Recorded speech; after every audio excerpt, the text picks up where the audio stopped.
Peace.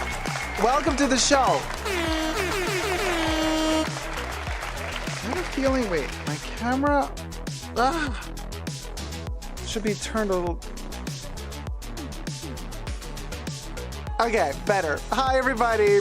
Welcome to the show. How's it going? Hello, Terry, Purple Butterfly, Linda Evangelista, Debbie, Canaan's Eyebrow, Bunny Rose, Grant, Mrs. Free to Be Me, Jessie J, Sarah S. Nat, and Linda Evangelista again, Michelle McLaughlin, Gigi, King's Kid, Jack's Bag Attack, Caroline Steele, Chris James, Thomas Tallhammer, Lori, Vanessa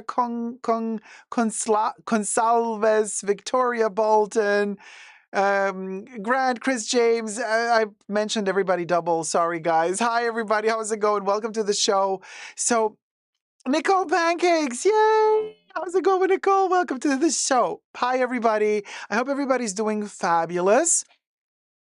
Thumb up the live stream if you haven't already. It has been one heck of a couple of weeks. YouTube, we love you, YouTube. You are a kind and gentle algorithm. But like, can we get more views and subscribers? 70% of you watching are not subscribed, but you are return watchers and viewers. Please, YouTube, allow us to get more views again. And a lot of channels have been experiencing this in the past 3 weeks. I have been in touch with a few content creators and everybody's complaining that their views are down. So with the views being down, so is the revenue. Ah, we are shooketh. Anyway, it is what it is. Welcome everybody to the show. We have one heck of a show to go through today. A lot of things to talk about. There's a lot of fun stuff and a lot of things to ponder. You know, things to think about. You know, little thinlets. Hi, Lisette, Sardellis. How's it going, sweetie? So I just wanted to first say I'm so glad that Terry is okay. Terry just suffered a blow, literally. I'm not going to go into too much detail. It's her private stuff, of course, but let's just say a big fire was avoided. Thank goodness for that. And Terry is okay. And her cats are okay. And Kenny is okay too. But like, that was very, very scary. And a big fire was avoided. And Terry said something to me. And then I thought about it. And I think, oh my gosh, you guys, we have to be prepared. So Terry did not have a fire extinguisher in her home.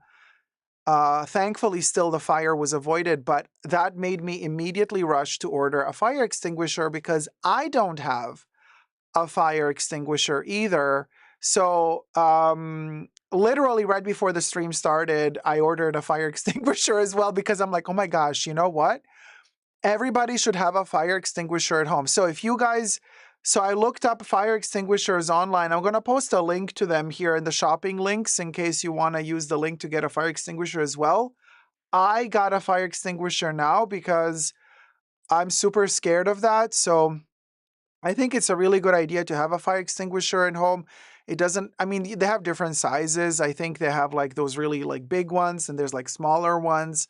But I'm going to probably get one of those like medium-sized ones just to like, if something, heaven forbid, were to a spark out of the socket or something that I can, you know, immediately neuter it. You know what I mean? Like, I'm not talking about major flames, but just like if you see some spark starting somewhere, you can extinguish it immediately. Grant says, oh no, Terry, I hope everything is okay. And Terry says, luckily it was a smaller fire and got it put out and breaker tripped. But if it would have spread, it could have been catastrophic. So thank the Lord that Terry is okay. And the cats as well as Kenny. So yeah, I ordered a fire extinguisher as well, like approximately this size, but then there's also like bigger ones. So I highly recommend everybody be safe, people. Like, these are weird times, okay? And so, yeah, Linda says, I used to have one. Now you reminded me to get another one. Yeah, no. You guys, listen. Always better safe than sorry. Always better safe than sorry. So there's that. Oh my gosh. Also, today we're going to have the after show.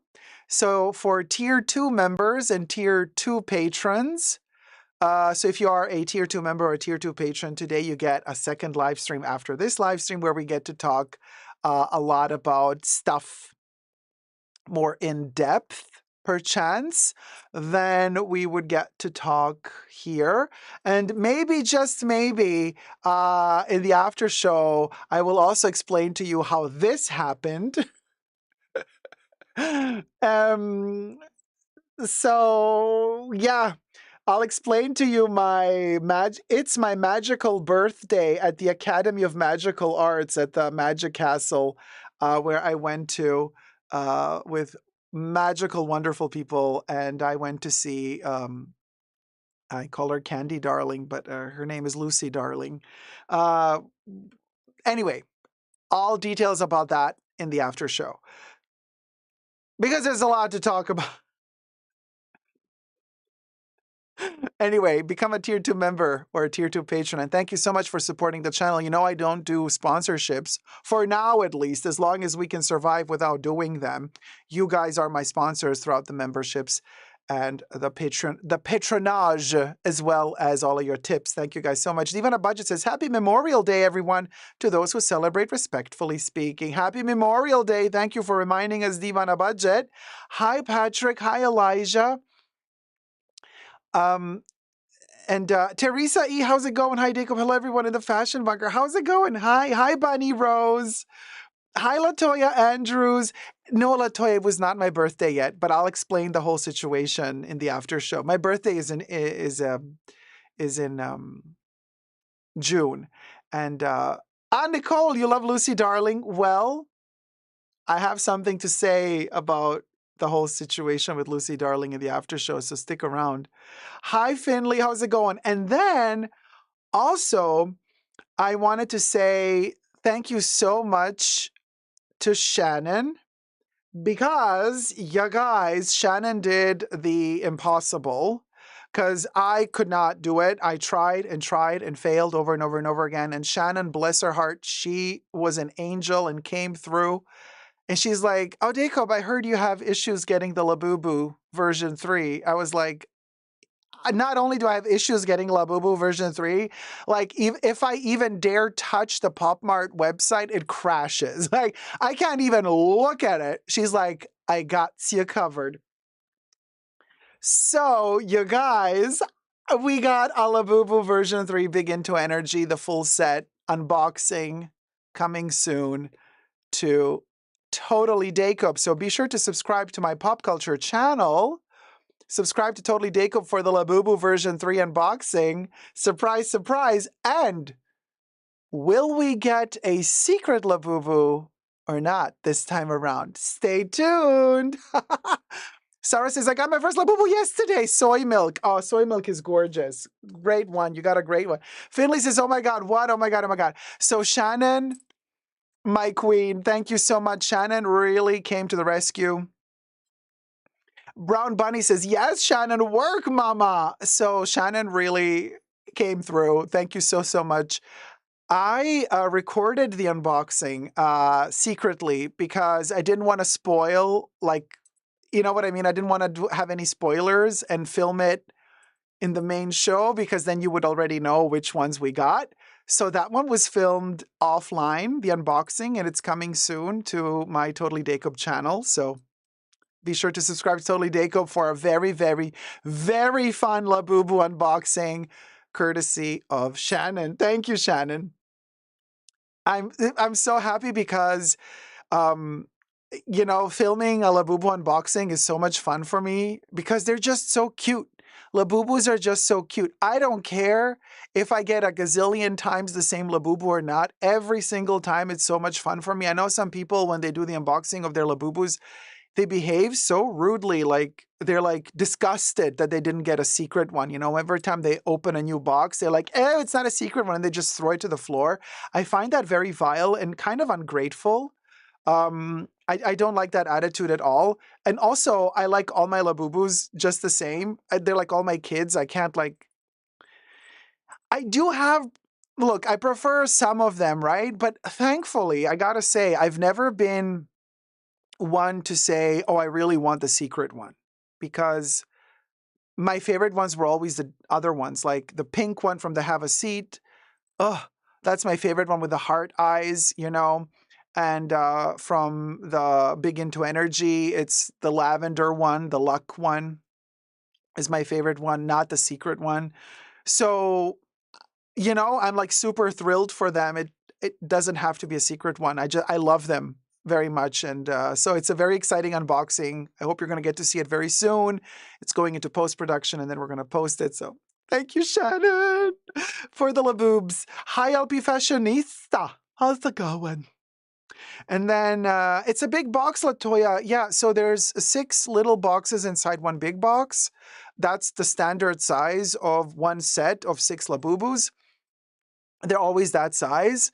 And then inside you have like each box separately. So yeah, they're substantially big. You're right to point that out. They are not small. They're not small. And the boxes take up a lot of space too. Yeah. Hi, Zach. How's it going? Happy weekend. Sarah says the version 3 secret with rainbow colors and varied gray fur is so cute. It is adorable, but it's not my favorite one. You know what I mean? And this is how I think they should do the secret ones in general from all of their blind boxes. Like, not make the best one be the rare one. You know what I mean? Like, the secret one should be special in a way, but like not the best one. Just because it's not fair, because it's, you know what I mean? Like, it's the hardest one to get. So, like, that's why I think they did a good job. Like, the 6 colors are beautiful in every set, version 1, version 2, and version 3. And the secret ones are great little extra, but they're not the most beautiful Labubu, in my opinion. Okay. Just saying. Also with the Coca-Colas, you know, the secret one was inside of a can. But guess what? Like, yeah, okay, it's cute. You get a Coca-Cola can, but like plastic can, by the way. But like, guess what? The Labubu inside doesn't have legs. It's just like half a Labubu because its head is poking out of the box. If you know, of the can. So even in that case, the secret Labubu is kind of, you know what I mean? An amputee. We love her. It's a boo boo Labubu.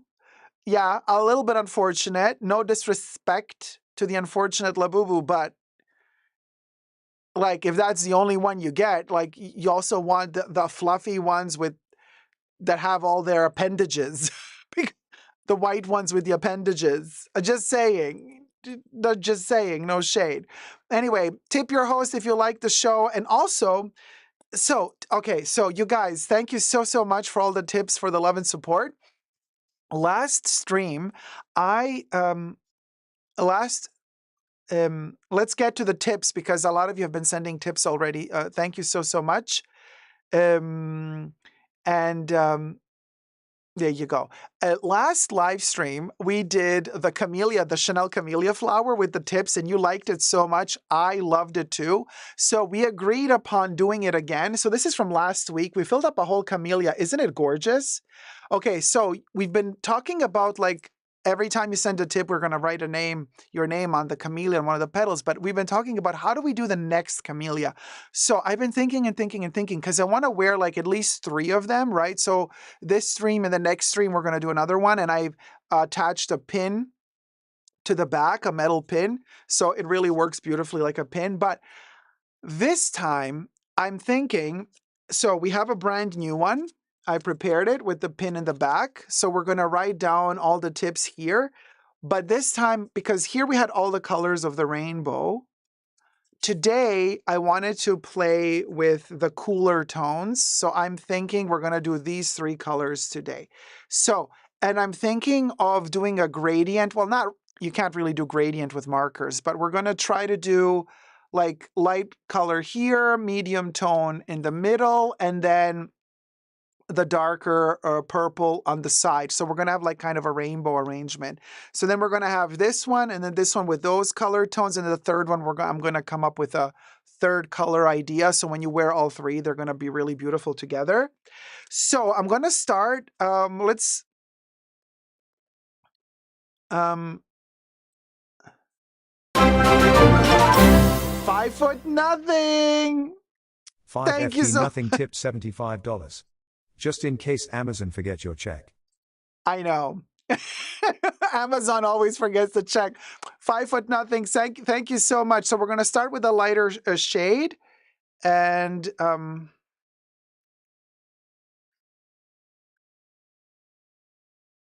then I'm thinking, you know, we can always add a little bit of, I'll figure something out because I have ideas about like how to add other colors to the camellia as well. So we're starting off here with the lighter tone, 5 foot nothing. There you are. And then I also wanted to add Shannon for the Labubus, of course. So let me also add Shannon. And Shannon we're going to do with a darker tone on the other side. So we get an idea already of how the colors are going to look like. So I'm thinking of, so if this is going like this, so we're going to do, okay. So wait, so if we're going to do, no, we're doing it like this. So light. Okay, so here, oh, this is going to be interesting. So I have to, no, okay, got it.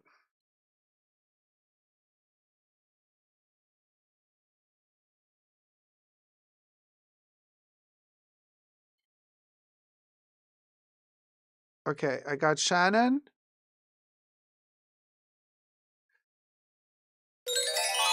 Thank you so much, Shannon. And I'm holding it like this, so it's going to work out somehow. Yeah, it is going to work out. And then, oh, this is going to be interesting because they're very subtle. The shift of color is very subtle, but it's going to be really awesome. Hi, Kev. How's it going? So let me put this in the right angle. Okay. So yeah, and then we're going to do Grant Ramirez. We're going to do Grant Ramirez here. tipped $5. So this color. Okay, so Grant is we're gonna put Grant here.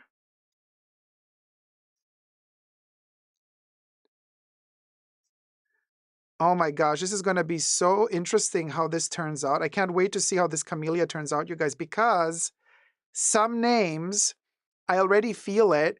Some names are gonna have to have like two colors because some of the names are gonna go over the border of the color. You know what I mean?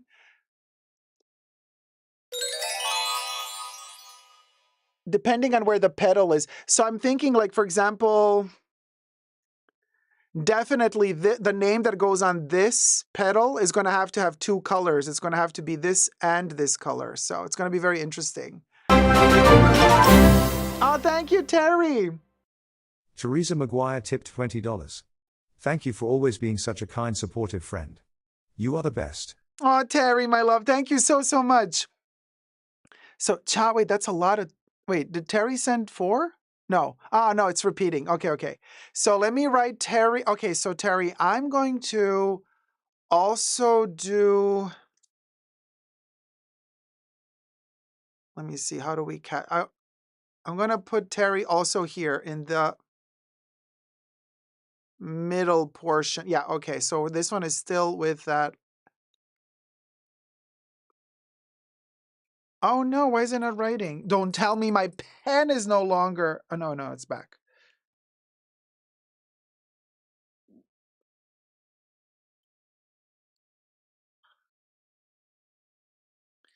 Yeah, it's just that these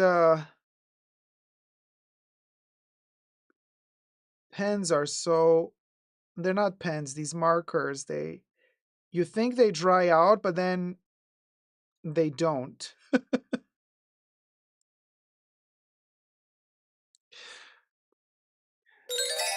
Okay, we got Terry as well. Wait, is that a second one? Teresa McGuire tipped $20. Thank you for always being such a kind, supportive friend. Sorry, wait, what is this? Oh, Bubbles. Oh, sorry, you guys. Bubbles is just repeating the stuff. Sorry, sorry. But there's another one, right? Because Kenny's coming up. There you go. Teresa McGuire tipped $10. From Kenny. So Kenny, we're going to do here in the lighter.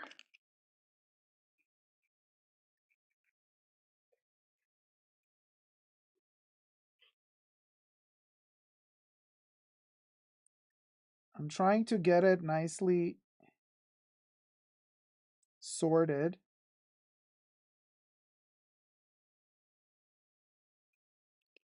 We're doing art here. Difficult. And we got Kenny there as well. And then we're gonna... Oh, I see. Donna. Okay, Donna, we're gonna do... Oh, okay, we're gonna do the first one that has 2. I want to be on your flower. My Donna. Of course you get to be on my flower. Okay, so all right. So let's do...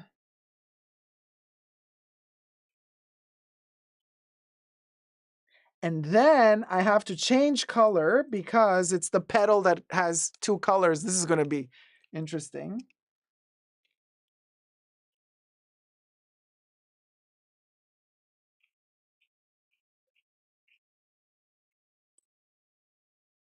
Let's see how we manage. Donna Mazzotti, there she is, right over there. This is going to be very interesting how we get this camellia going. But you see how it's going, right? Oh, thank you so much, Linda. Linda Thank Evangelista you. tipped $25. Thank you for your sense of humor and fun times. So Linda is also, okay, Linda Nolasco, let's do it like this. So we're going to need the lighter one and the middle tone.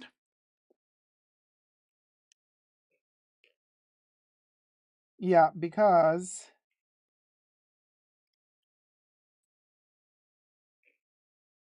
Yeah. And then I'm going to take the purple one.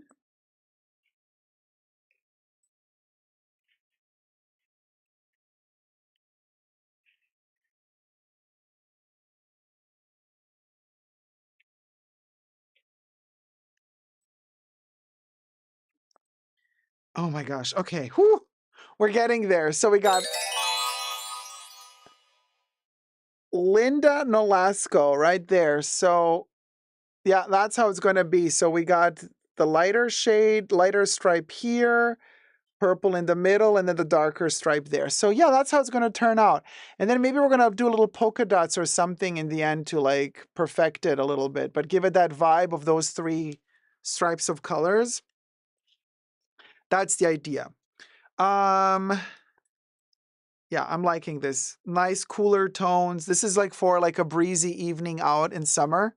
Oh, thank you. LP says your writing is looking so cool. Thank you. I have other like writing as well, but it's just really hard, you guys, because the camellia petals, they're not flat. They're bubbly, right? And they're like curved. So to actually write a letter on them, like you have to go down, up, down. You know, you have to kind of follow the curve of the petals because as you can see, it's a three-dimensional camellia, right? It's not flat. So every petal has a curvature. So technically, it's really hard to see on camera. It doesn't look as nice as it does in real life because in real life, you get the feeling of the three-dimensionality. And so the text becomes like three-dimensional as well on it because I try to catch the curve of the petal when I write the names. So anyway, I digress. Art class, baby. No, because it's so beautiful. I love these camellias. And yeah, and then I'm thinking, oh, you know what? We can do one more in this peachy, not peach, in this lavender. Oh, Michelle, thank you so much. Thank Michelle you. tipped Thank you, Michelle. $25. You're my fab channel. Red heart emoji. Oh man, thank you. We're gonna do two colored Michelle here. We're gonna do, hold on. Is it a double L? Yeah, I think, right? Yeah, double L. So we're gonna do,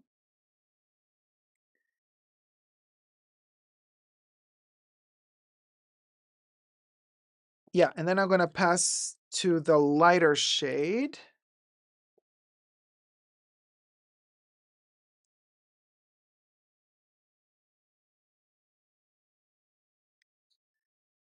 Yeah, now we're talking. This is interesting. When the name, there you are, Michelle, right down here. Oh, this is gonna be fabulous. Ah, living. Oh, like a little fluffy cloud of pastels. Yeah, that's the vibe. That's totally the vibe I'm going for. So now I wanted to, okay, so there's a couple of things that we're going to talk about. Let's start off with a lighter topic, which is the Louis Vuitton launch of the Takashi Murakami Cherry. Also, like I mentioned this in the Labubu unboxing, but I can also mention it briefly here.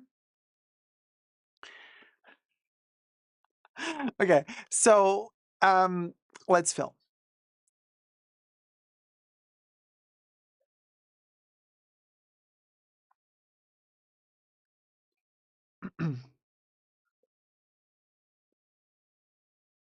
Hi, everybody. Dacob here. Welcome back to the Fashion Bunker. Louis Vuitton with Takashi Murakami has done it again. The cherry.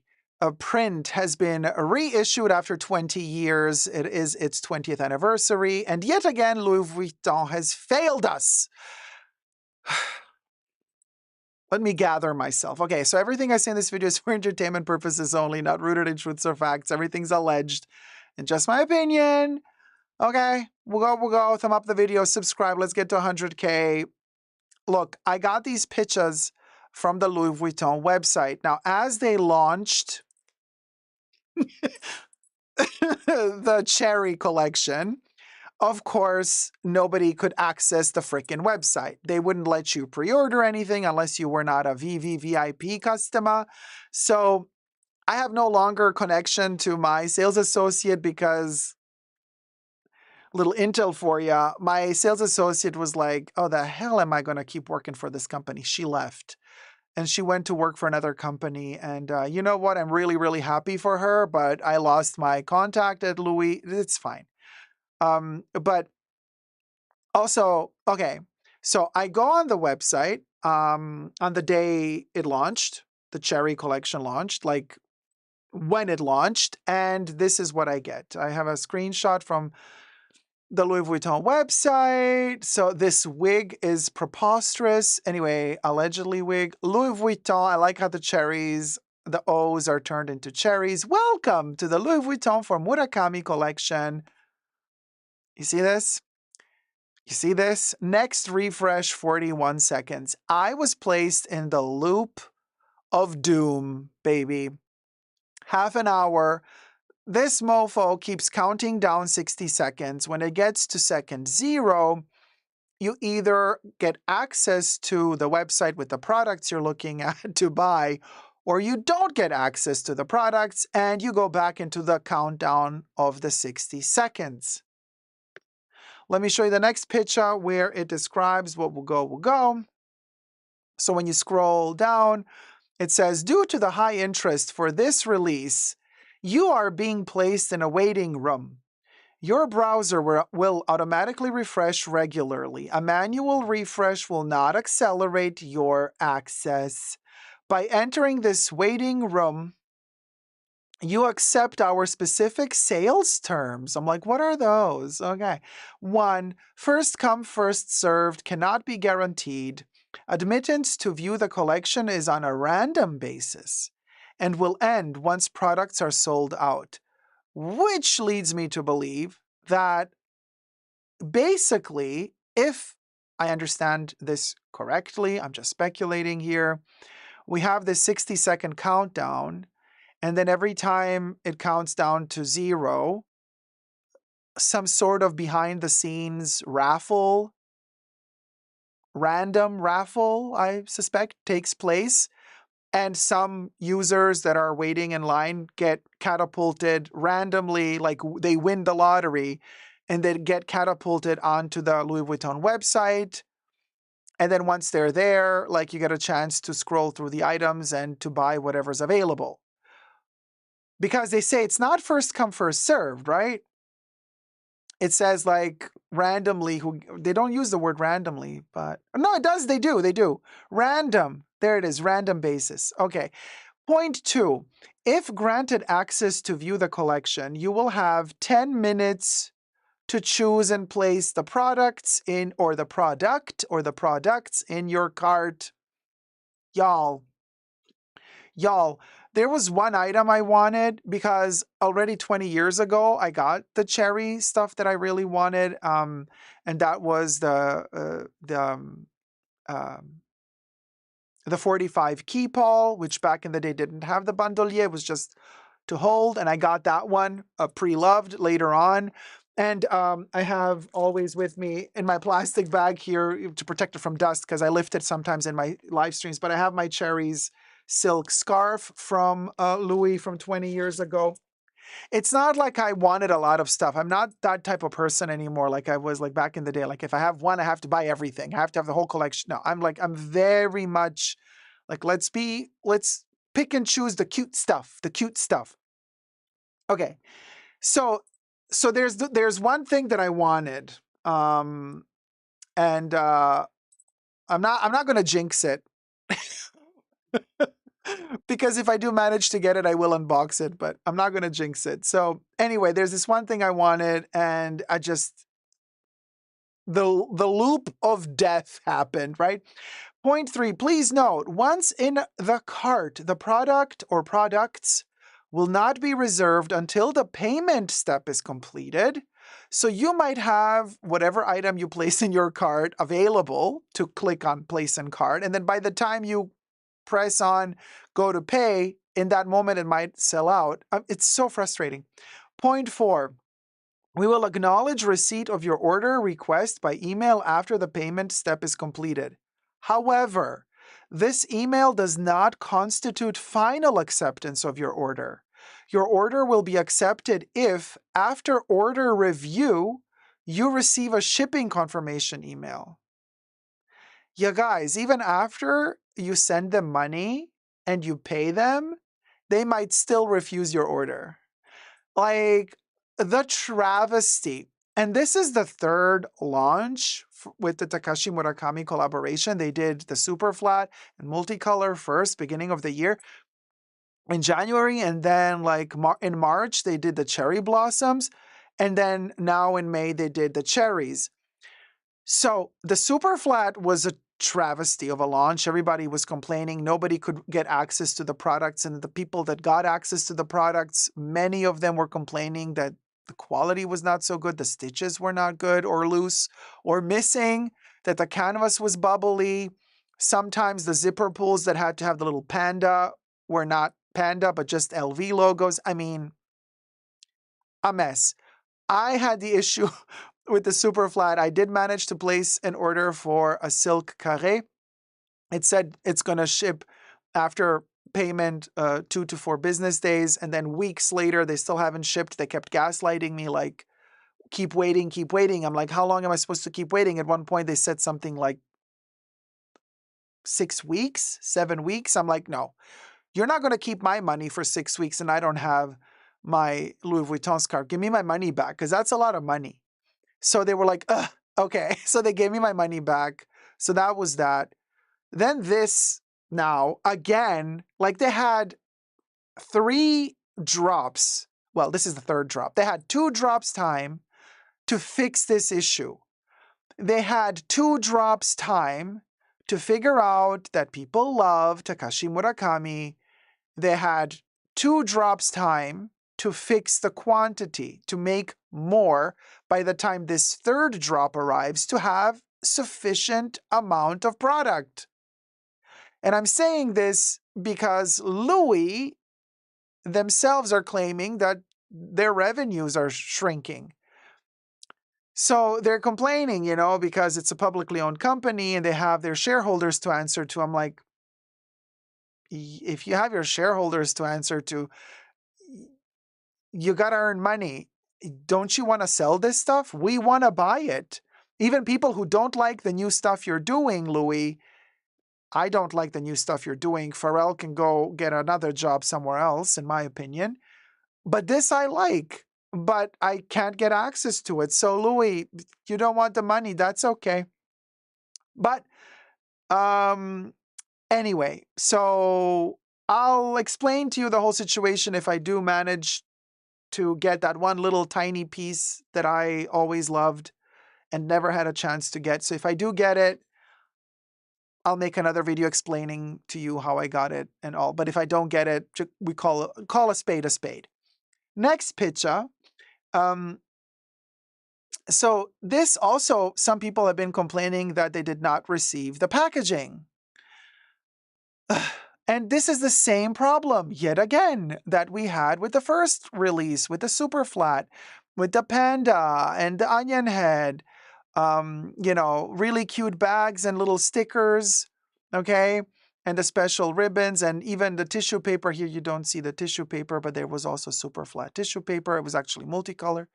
And then the same issue with the cherry blossoms. And now again with the cherries. Some people managed to go to the boutique, to the shop, to the Louis Vuitton shop, and then they bought something from the cherry collection and they didn't get the bags.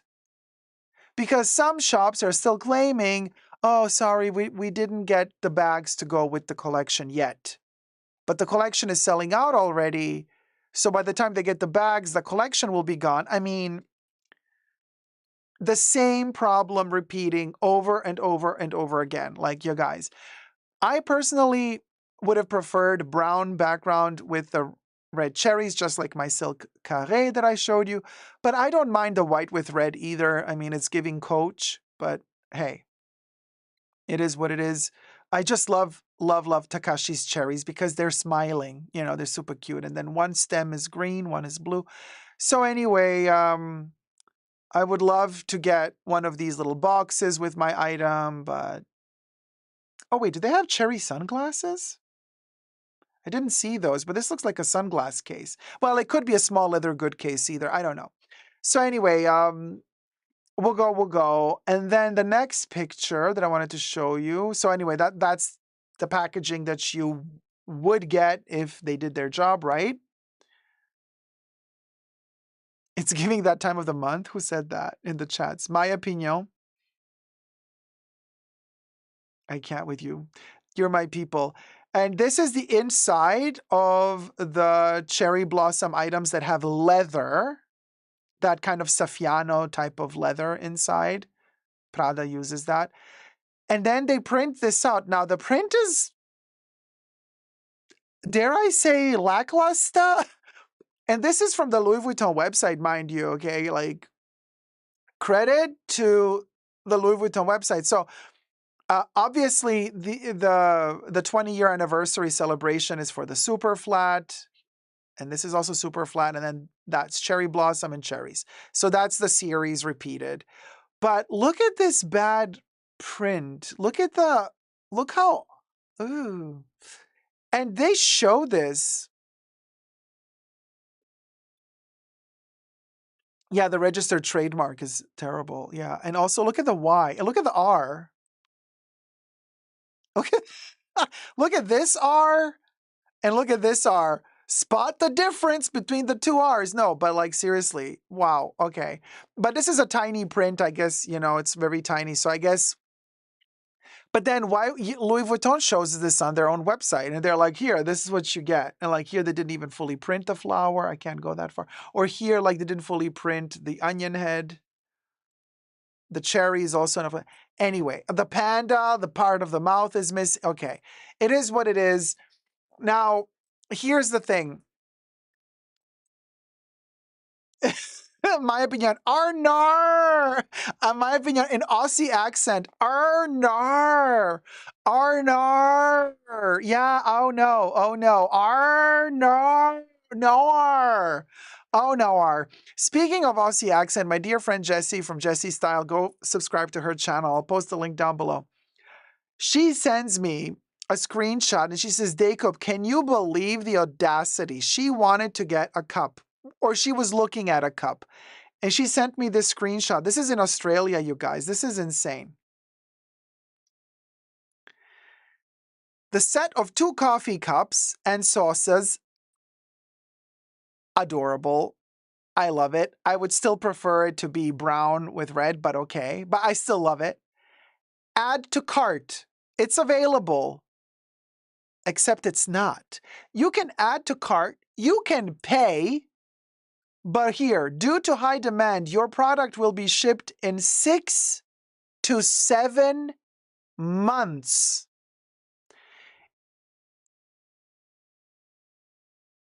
Okay, here's Louis playing bank again with us. I'm sorry, but this is like not acceptable.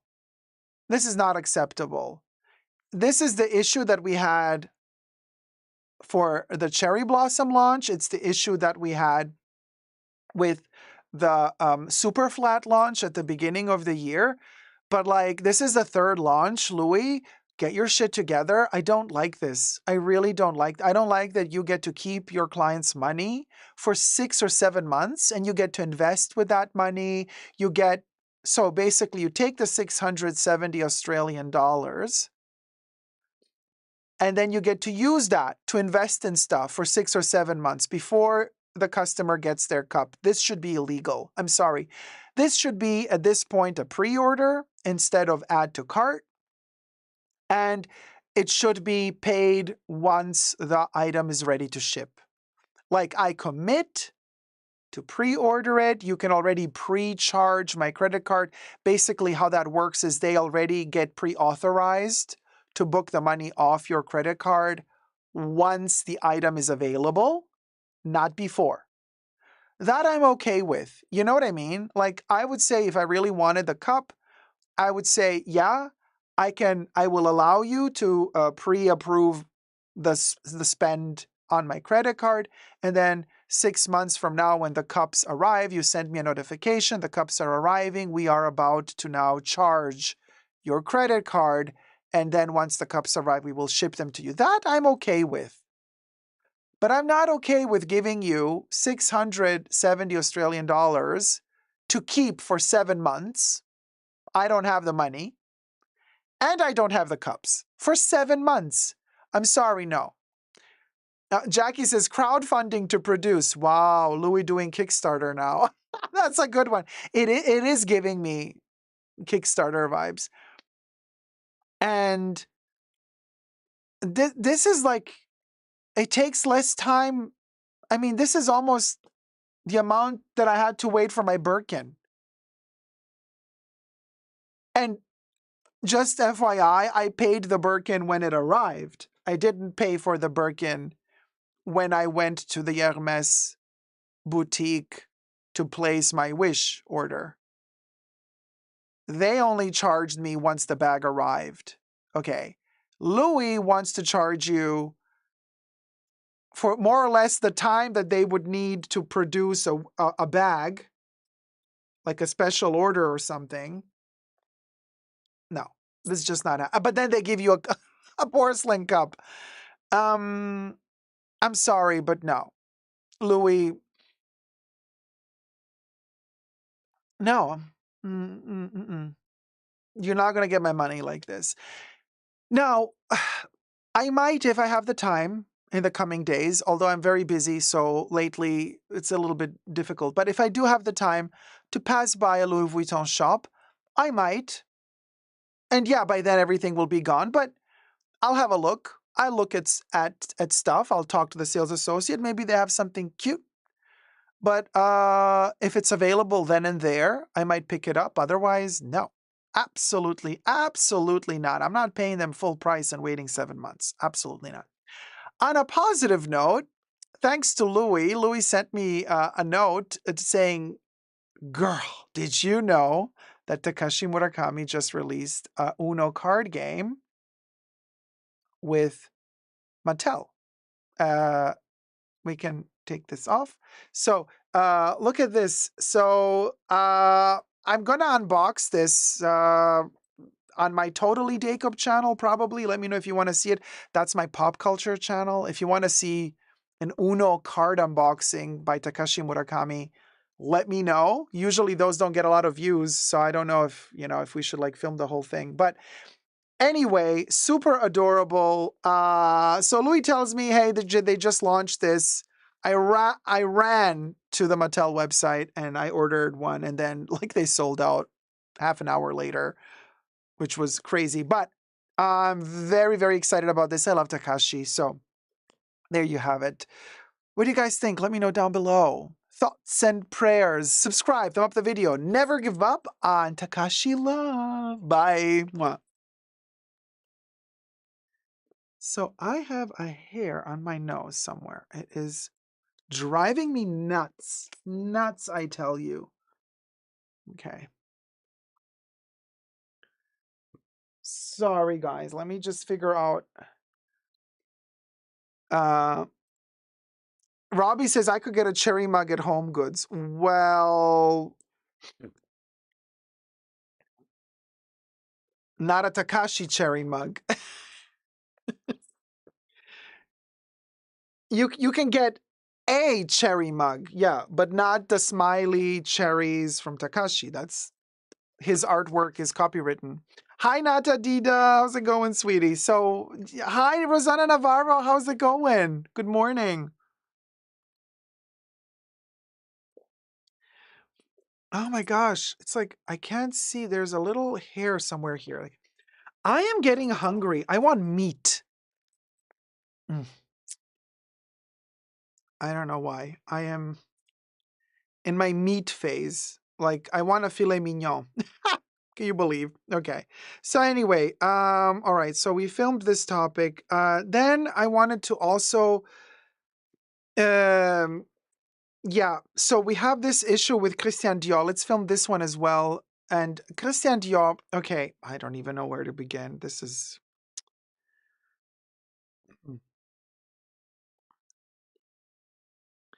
I don't know. I'm also thinking like because the views were down the past couple of weeks, and I'm like, okay, work on your likability. No, but like also the topics. Maybe we should just do positive topics. Like, yeah, spend more. Hi, COMG. Hi, Evatrice. Hi, Siobhan. Hi, how's it going, everybody? And I'm like, oh, be more positive. Be more positive. I'm like, ugh. You know what I mean? Because ultimately, YouTube wants us to sell. And YouTube wants us to sell you stuff. So I have a feeling YouTube only pushes like those channels that are like all like la-di-da. Ugh. But then I also see those critical channels, they're doing very well. I don't know. It's like they pick and choose. It's like very selective how they decide, like, okay, now you're going to get a lot of views, now you're not. Corey says, girl, no, you keep being you. There are enough fake YouTubers. Oh, thank you, Corey. Sarah, one would think that controversy also sells. One would think, and yet, I don't know. I don't know. Maybe you have to be the type of person that kind of where the controversy really fits that person and then it goes well, then that channel blossoms, but it doesn't suit me that well. Like the outrage, I don't know. Oh, Victoria Bolton, those I've seen, I think, the Basquiat Uno cards, not in real life, just photos. Awesome. Controversy also said, what was it? Lol, the fire extinguisher is linked as affiliate products. Yes, CEO. You just joined us now, right? You don't know. We were talking about a fire at the beginning of the show. And I said that I ordered a fire extinguisher and we were talking about it at the beginning. And Terry also ordered one. She actually told me about it. So that's why I shared the intel with you guys. Get a fire extinguisher because I don't have one. And Terry's story scared me. And I'm like, oh, you know what? It's better to be safe than sorry. Yes, Evatrice, another Dior failing or falling saga. Yeah. Terry says, never change yourself for anyone. You are a one in a million special person. There's no other Dacob. Oh, Terry, thank you. Thank you so much. Yeah, no, I'm not going to change myself. But sometimes, it's so difficult when you look at YouTube, how it functions. There are moments when the algorithm just fights against you. And then there are moments when the algorithm really works with you and helps you out. And these past few weeks have been a slump.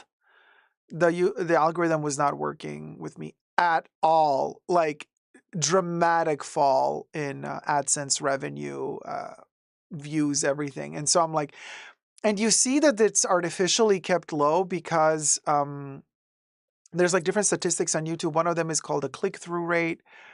And then there's also views, and the click-through rate is not the same as views. So the click-through rate is how many people that are shown your thumbnail actually decide to click on the thumbnail, as opposed to percent. It's a percentage, right? So you see how many people YouTube shows your video to. And if the click-through rate is high, so let's say YouTube shows my thumbnail to 100 people. And if all 100 people click on my video, that's 100% click-through rate. That is super high, which means that indicates to the YouTube algorithm that that video is good, that the thumbnail is working, that the title is working. So then technically YouTube then opens up its faucet, lets more water run through, and shows your thumbnail to 1,000 people. And if all those 1,000 also click on it, that's another 100% click-through rate. Then it expands the horizon, and then it shows your thumbnail to 10,000 people. Connected to that also depends on how many people comment on the video, how many people thumb up the video, how many people that have not known your channel before they have been shown the thumbnail subscribe to your channel after they've seen your video. Like, there's all of those parameters that contribute to whether or not YouTube pushes your video to go viral or not, right? But when I see that my video gets a very high click-through rate, but YouTube is still deciding not to show it to many people, that means that YouTube is keeping my views artificially low. Why they decide to do that, they will never say. But that's how it works.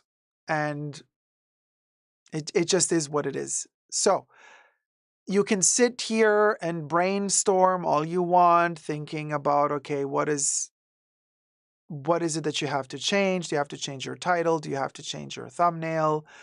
Do you have to change the length of the video? Sometimes, you shorten your videos by 1 minute and the video does great.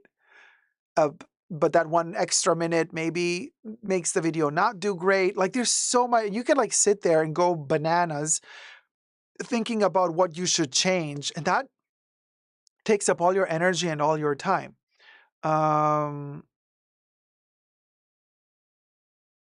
Dacob, you remind me a yuppie who aims for his dream job, but then there are other jobs he isn't interested. Do what pays the rent. So what pays the rent? So what pays the? I don't understand what you mean by that. Dacob, you remind me a yuppie who aims for his dream job, but then there are other jobs he isn't interested. So do what pays the rent. Well, it's not about, I don't know if you meant like to change topics and like do topics that people are more interested in. It's not really about the topic, because sometimes I do a topic that I would not do, and I do it just because I think my viewers are interested in that particular type of topic.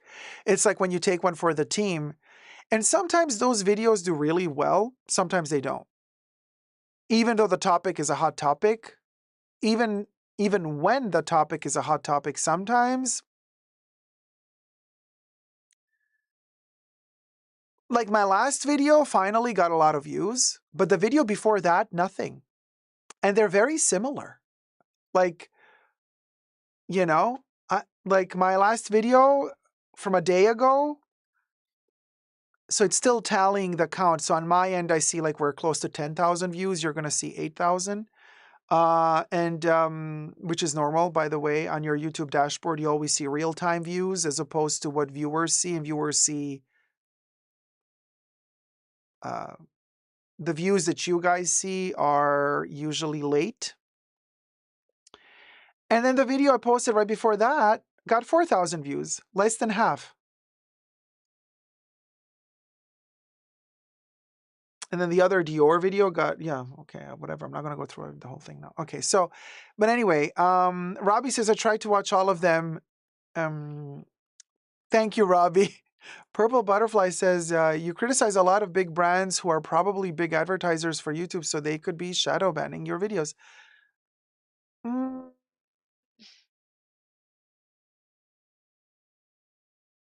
Yeah, I wouldn't say that's the case, because there are channels who are very critical to certain brands and they get hundreds of thousands of views. So no, there's a different thing. Something else is going on, I feel. Almir says, if it's anything like Insta, you need to make a sacrifice. What do you mean? You're making it sound like we have to, you know what I mean?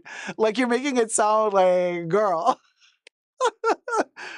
Joy says, I'll translate in Italian. I'm only commenting to say thank you for this type of video. I'm managing to get to know a brand new world. Oh, thank you, Joy. Thank you so much.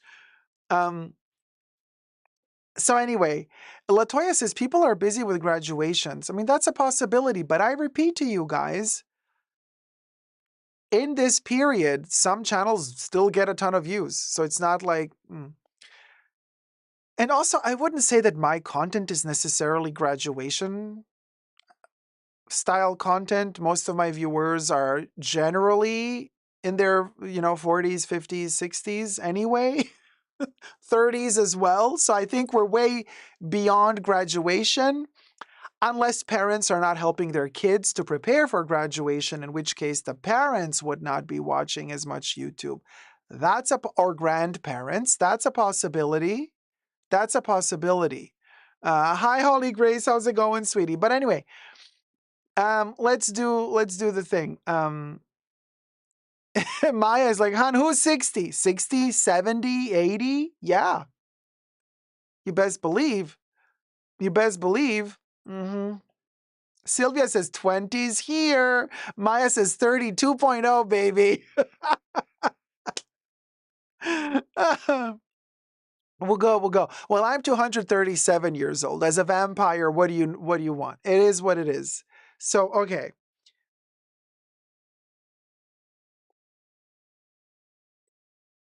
LVMH and Dior seem to be at it again, as CNN reports, or CNN Business, that Dior is to pay $2.3 million to help victims of labor exploitation after investigation in Italy. Now, this sounds like a noble gesture. You might think at first when you read the headline, you might think, oh, this is amazing.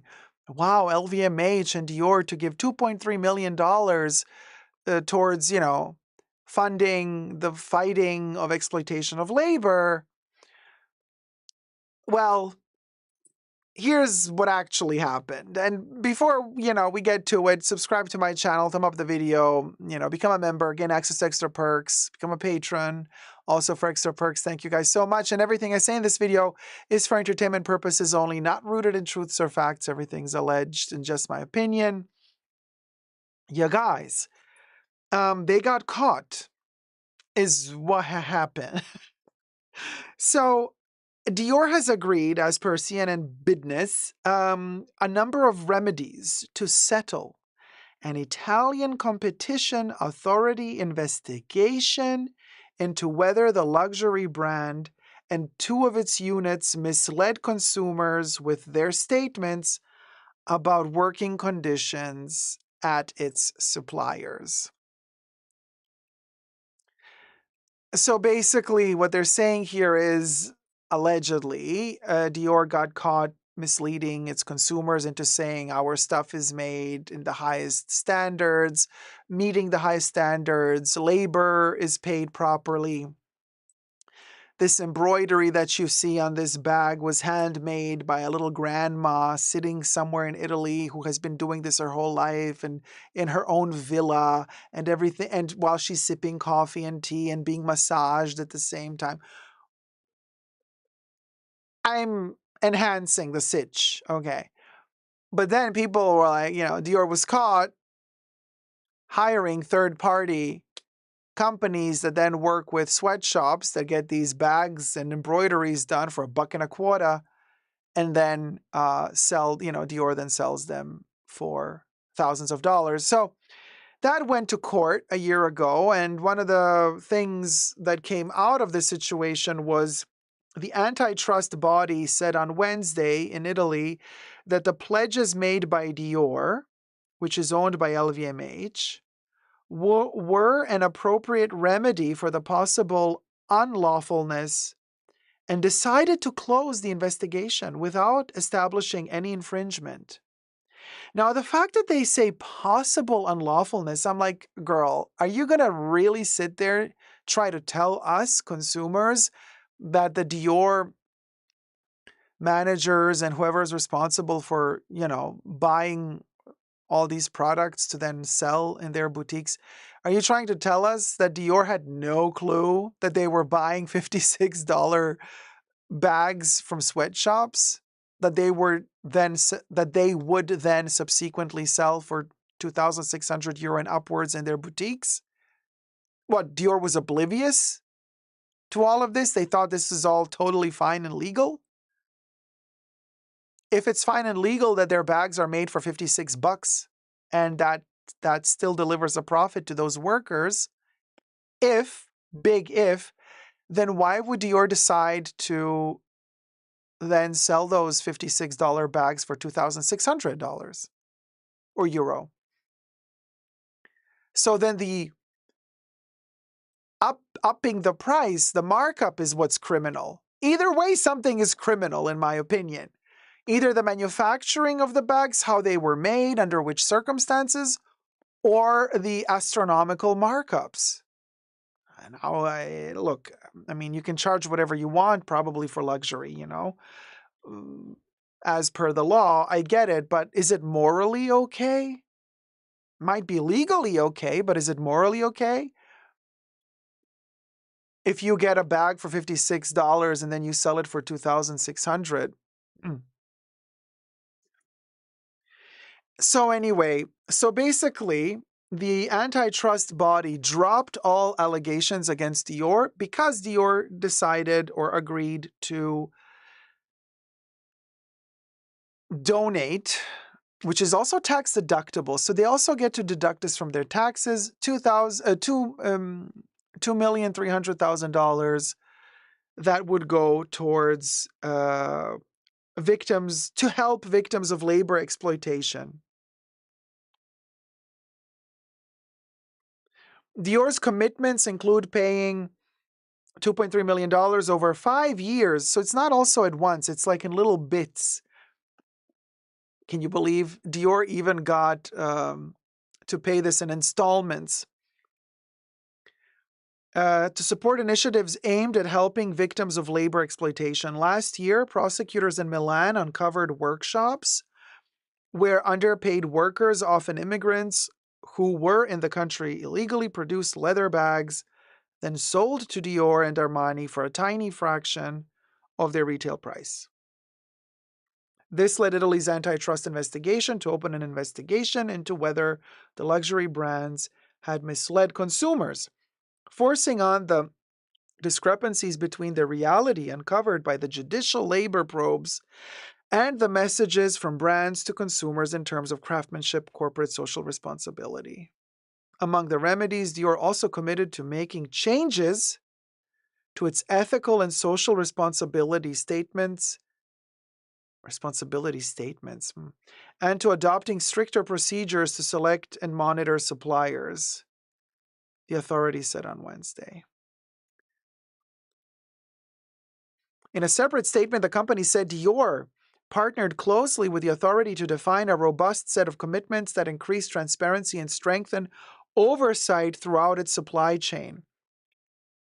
Italian consumer group Codacons said the investigation's outcome was too lenient, given the small size of the financial commitments and the fact that no fine was handed down. I completely agree with this. I think it was way too lenient.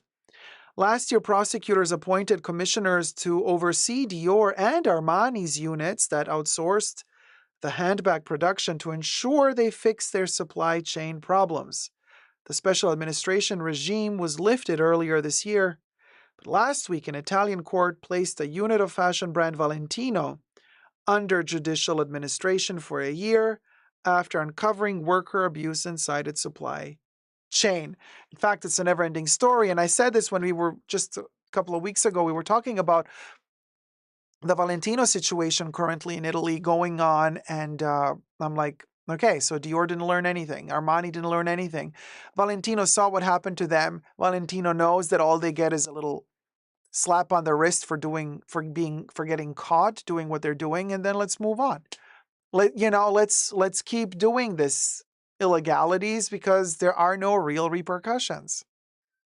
And this is the problem. And I mentioned this in the Valentino video. Like, stricter laws should be put into place to make sure that something like this doesn't happen, so that these brands can't keep getting away with this. What are your thoughts? Let me know down below. Love you loads, subscribe, and never give up on love. Bye. Mwah. Hi, Gloria.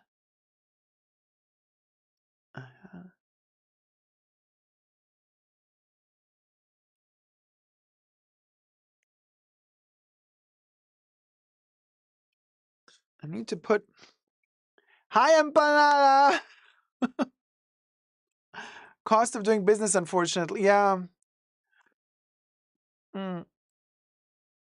Gloria sneaks in during recording. And Holly, it's not even a new crisis. The Italian sweatshops have been around for decades. And Italy just doesn't want to do anything about it because the luxury fashion world loves those sweatshops because they can help them save a ton of money. They can help them maximize profits. So it is not in the interests of these luxury brands for the sweatshops to disappear. And this is the problem. And the Italian courts are all like, okay, well, whatever. Nobody's doing anything to change the laws. Ask yourself why nobody's doing anything. It's Italy. Think about it.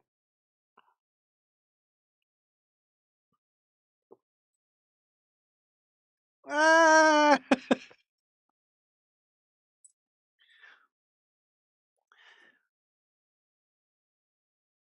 Mano lava mano, baby. It's sad, but it is what it is. Yeah, and so, yeah, YK. You know what I'm talking about. You're my people. You know exactly what will go, will go. So anyway, yeah, now let's talk about Chanel. Let's film this. This one is also a doozy. A doozy. Literally a doozy, if I can find it. Here.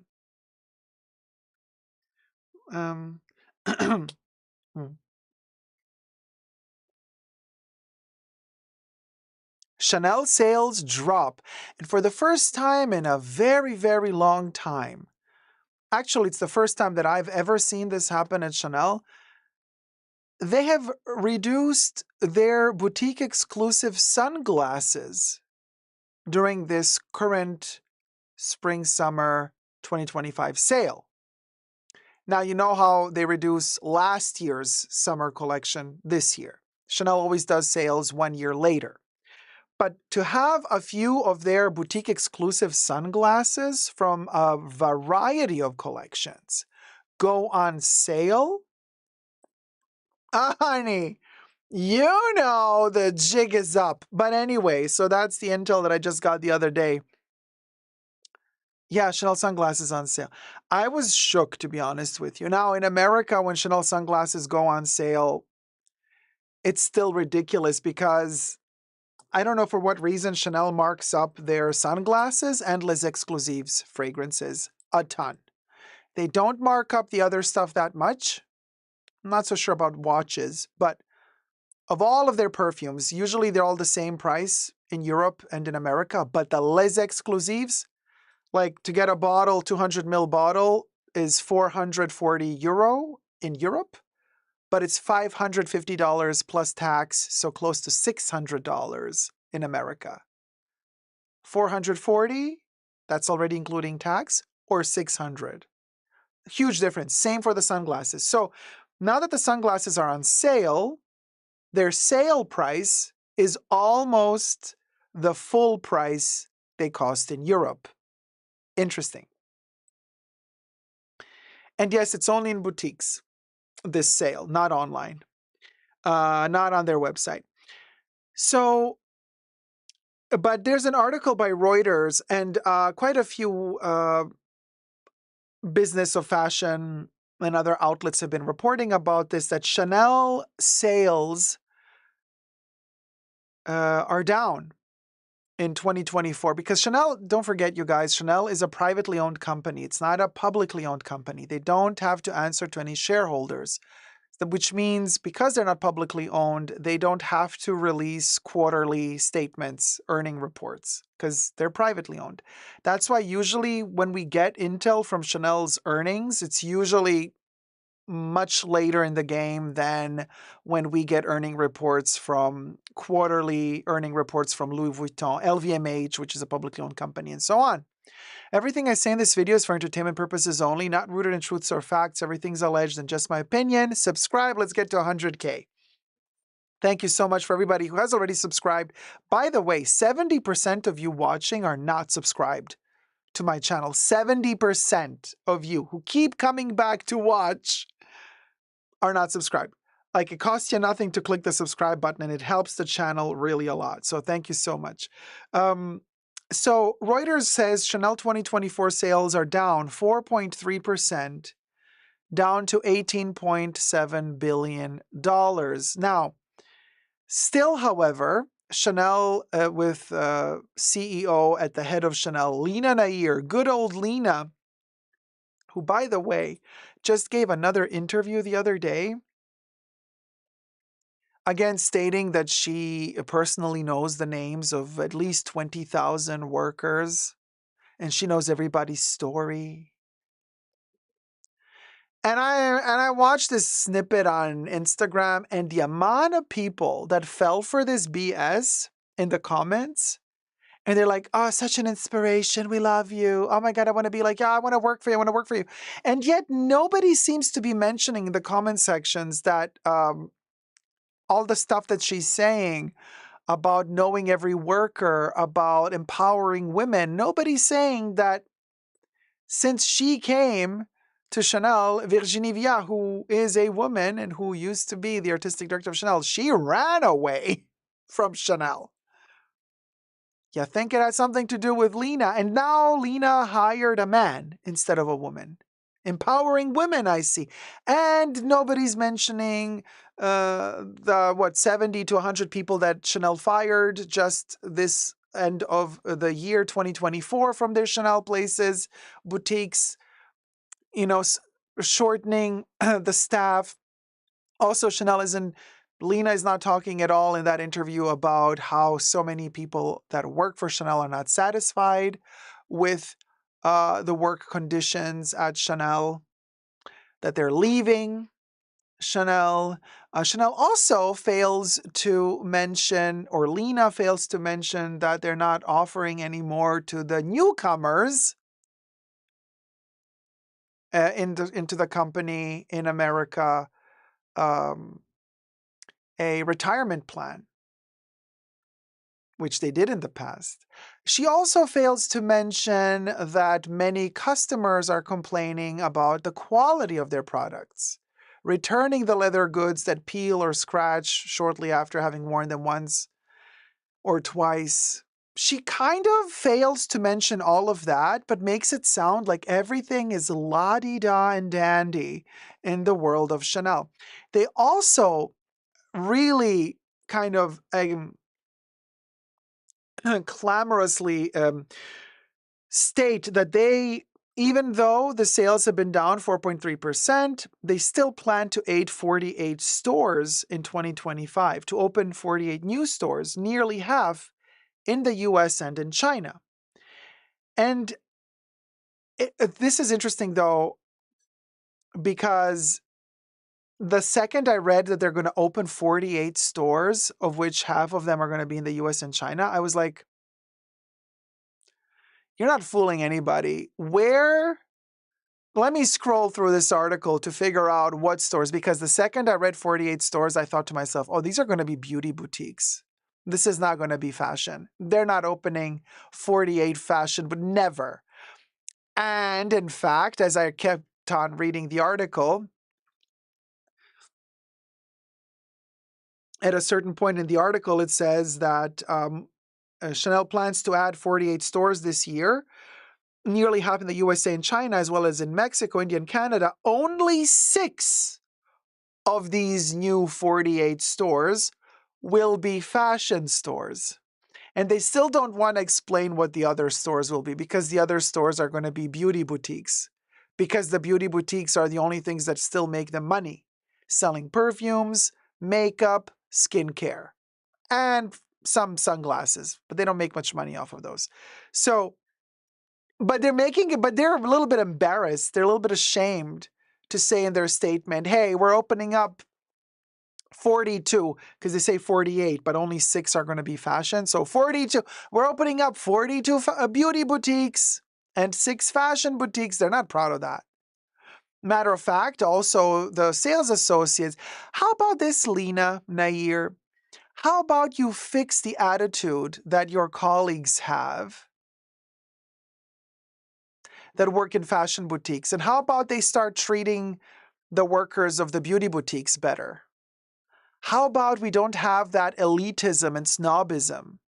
How about you start treating everybody the same? How about the workers from the beauty boutiques get the same respect like the workers from the fashion boutiques from Chanel?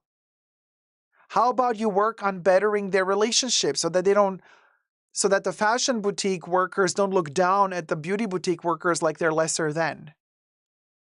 And how about when you make a statement that you're opening up 48 new boutiques, of which 42 are beauty boutiques, how about you say it with pride instead of trying to hide the fact that 42 of them are beauty boutiques and not fashion boutiques? How about that, Lena? Huh? Instead of trying to spill the whole, every single time you give an interview, you know the names of 20,000 workers and their stories and blah, blah, blah. I mean, you might fool the lemmings that watch these videos. I was shocked at how many people in the comments underneath that ridiculous joke of an interview, how many people fell for it. How many people were so gullible to fall for this? And I'm like, you people, if you fall for this, then look, then you deserve everything you get in life, because wake up. When are you going to wake up? When you have nothing more to wear and you're completely naked, you got nothing left? There is a moment when it also can be too late. Shocking. Chanel sales for the year ending December 31st reached $18.7 billion, weighed down by a slump in China, while operating profits fell 30% in 2024. That is huge. Huge fall. Now, Lena Nair says macroeconomic and geopolitical volatility are unquestionably challenging for business, and we've seen these conditions have an impact on sales in some markets. She's just trying to save face and not get fired. Because, she can just point her finger and blame other people as long as she can, until one point they're going to be like, maybe it's your fault, Lena. Bye. But also, some articles report that Chanel has now stated that they're going to slow down with their price increases because they've reached a point where they've priced themselves out of the market. Finally, it only took 10 years. But in this Reuters article, they actually claim that Chanel is claiming that they're going to keep increasing prices. I'm like, are they for real? Their sales are falling. Staff is not happy. Customers are not happy. And you're going to keep increasing prices. So apparently, Mr. Blondiau, who's one of their CEOs responsible for, I don't know what, we mention his name often on this channel. Chanel, which increased prices by around 3% last year to keep up with inflation, may raise prices further this year in line with inflation, Blondiau said. Higher gold prices may lead to higher price increases for their jewelry range, he added. Who are you fooling?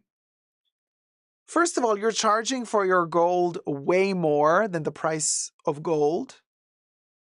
The actual price of gold is lower than the amount you charge for gold. And I know you say, yeah, but you're Chanel, the brand, the design, the heritage. Yeah, for your haute joaillerie, like the high-end jewelry, okay, we can talk. But, that's a price range that goes into the millions. But for your mass-released fine jewelry, like this little thing that I have here, like you can't tell me that you're going to charge, surcharge for what, girl? Like the design is very simple. Coco Crush, please. Like you've already charged for the design years ago. You've got your money back for the designers. Okay. Now you're just charging because you're Chanel and for the material costs, but it's way too much. You're charging way too much for the gold to begin with. And then you add your luxury price tag on top. Please give me a break. Lina Nair said that new creative director Mathieu Blasi, who was named in December to replace Virginie Viard, would not introduce menswear, a topic of recurrent speculation. Another stupid thing, in my opinion, because if they did introduce menswear, I think Chanel's sales would boost quite a bit. Blasi's appointment comes amid a broad designer reshuffle across the industry, with new names at top brands, including Gucci, Dior, and Valentino, as executives seek to reignite sales growth. Chanel is owned by French billionaire brothers Alain Wertheimer and Gérard de Wertheimer. So anyway, I think Chanel has to stop being so arrogant. They have to wake up and smell the coffee, realize that they don't own the world. They have to wake up and realize that they are not without flaw.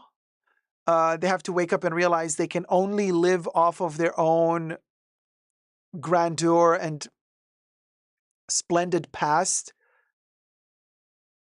Only so long can they live off of that, and pretty soon that glorious past will begin to fade and people will get less and less interested. So you got to keep your customers interested, coming back for more, and part of that is keeping the prices correct and quality top-notch, especially for the prices you're demanding.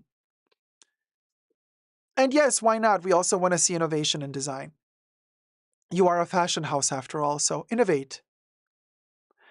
What do you guys think? Let me know down below. Love you loads. Subscribe. Let's get to 100K. Never give up on love. Bye.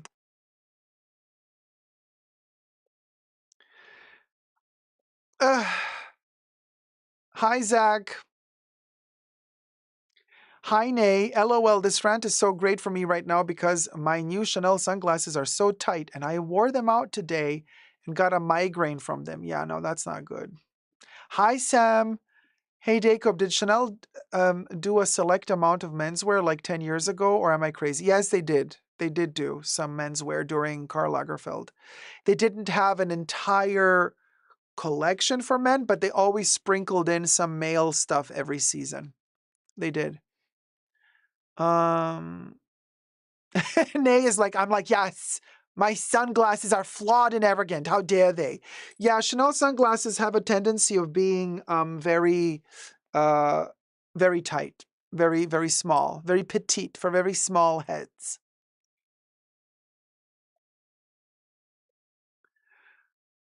So, when are they going to wake up and smell the coffee? Yeah, they used to make ties for men, Andy. Bob, I agree. Menswear would bring them more money, but the thing is, you can't charge as much for menswear like you can for women's wear because that's how brand marketing has gotten all of us used to pricings. And there's been a lot of marketing research done out there, and you can see the same product, the same and exact product, whether it be skincare or a brush or a comb or something. If it's marketed for a man, it's going to cost less than if it's marketed for a woman. TRR, thank you so much. TRR tipped $15. I'm banned from Chanel? I don't know. Are you? What? TRR, wait, let me see. Where am I going to add you on the camellia? Thinking, thinking. Ah, here. This one.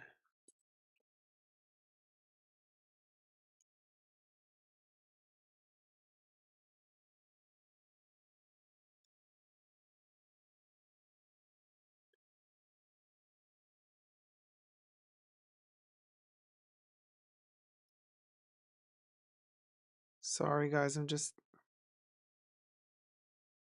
adding TRR to the camellia. There you go. You're right here. So we're adding all the colors. I hope we're going to manage to get the camellia full by the end of the show. So anyway, what was I saying? And he says, thanks for the tip. I was wondering if the reshaping sunglasses was still a thing. Yeah, you can. The temples can be opened up, but be careful not to do it yourself. You might melt the plastic. If you have acetate temples, if they're metal, it's a different situation, but an optician can do that for you. Some Chanel beauty boutiques and also fashion boutiques have the machine in the back, and they can also open them up a little bit for you and adjust them to fit your face better. Yeah, they do. So, you know. Leanne says, I purchased a lot of menswear for myself, made better and cost less. Interesting that you say that, Leanne, because I just watched an interview with Linda Evangelista. She did a great interview for Harper's Bazaar YouTube channel. Something about shopping, something. And Linda Evangelista says she's very tall and she fits better male clothes anyway. And she usually only buys in the male department. Very rarely does she buy in the female department because the sleeve length is longer, and for the pants, the pants are longer. So she usually likes to wear male clothes, usually very washed out, button up male shirts, whether they be cotton or denim. She also likes, currently she likes very much uh, turtleneck sweaters, I guess, to hide the lump that she has, because, she got that cold sculpting drama going on and she's still not happy with her body, I suppose. And then she also loves vests. She mentioned in that interview that she did not go to Chanel for the longest time after Carl passed away. She's like, Carl used to open up the boutique to her and she could basically get whatever she wanted. But since she was no longer modeling for them, she would not go to Chanel. It sounded like there was some beef between Chanel and Linda. I found that very interesting how she says stuff without saying stuff. But then she said she decided after many, many years to go back to Chanel a couple of months ago, and she found this vest that she's wearing in the interview, a brown leather vest that's really oversized. She saw it, she loved it, she bought it. Must have been super expensive. Chanel leather vest, probably 20K. So anyway, what I found very interesting about that interview is how Linda says, I think I'm the person who most than anybody else went on the Concorde when the Concorde was regularly flying. She said, I've been on the Concorde at least 150 times. She says in the interview, like it's nothing. She's like, I flew with the Concorde at least 150 times. I knew the whole staff. I knew everybody there, all the hostesses, everybody working there. They all knew me. We were all friendly. 150 times on the Concorde. That's 3.5 hours flight from Paris to New York. Interesting interview. Adriana, thank you so much, sweetie. Mwah. Adriana ZD tipped $75. Dacob, LV, Dior and Chanel tea back to back. Loving it. EXO. Thank you so much, Adriana. I'm just looking which color do we add? I think. So if we're going in this direction, let me do here. So we have to do 2 color, or is it 3 colors? Yeah, this is 3 color. Oh, wow. Okay. Adriana is going to have 3 colors.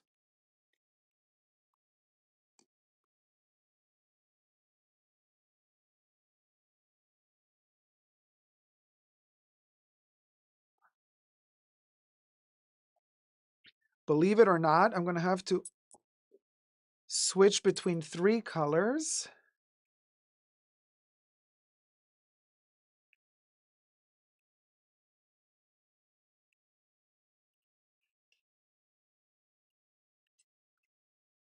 Because the petal falls right at the bottom.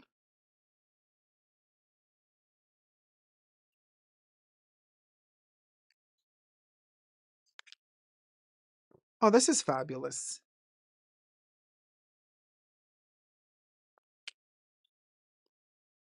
Adriana, there you are. Adriana ZD, look at you. Oh, come on, focus, camera. Wait, is this recording at us? So we're getting slowly, we're filling up the camellia, and I wanted to have those 3 color bars, the 3 different shades of purple and lilac. So we're getting there.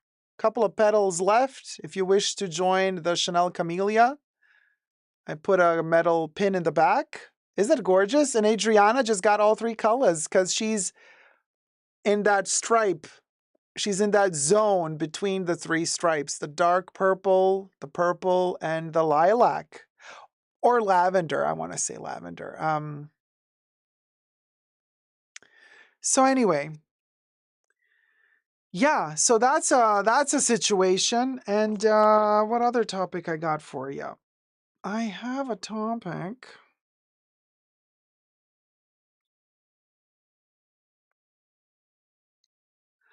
Oh yeah. Let's talk about this one. Let's film it.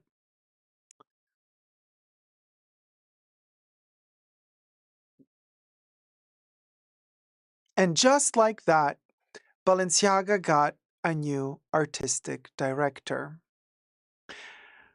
Let's talk about it. Everything I say in this video is for entertainment purposes only, not rooted in truths or facts. Everything's alleged and just my opinion. And it is my opinion that Balenciaga, ever since Demna took over, was just not it for me. Now, we can sit here and debate whether or not it was cool or not cool. The kids probably liked it. For me, it was just lazy AF. And so then, style and aesthetic, debatable. I loathed it. But I don't judge a person who liked it, or loved it, or likes it. But ever since they did that teddy bear ad campaign with the kids, and the teddy bear were wearing the gear, the SM gear, I'm like, no, we're not. This is unforgivable.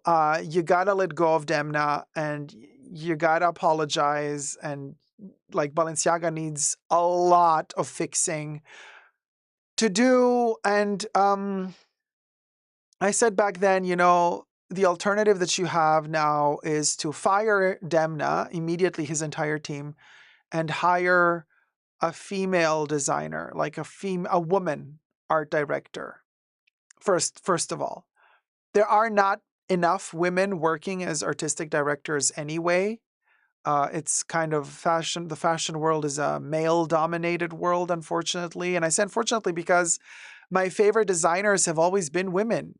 Coco Chanel, Vivienne Westwood, Rei Kawakubo. They're all women, and they're all amazing. Virginie Viard, I love her more and more. Betsy Johnson, So it's kind of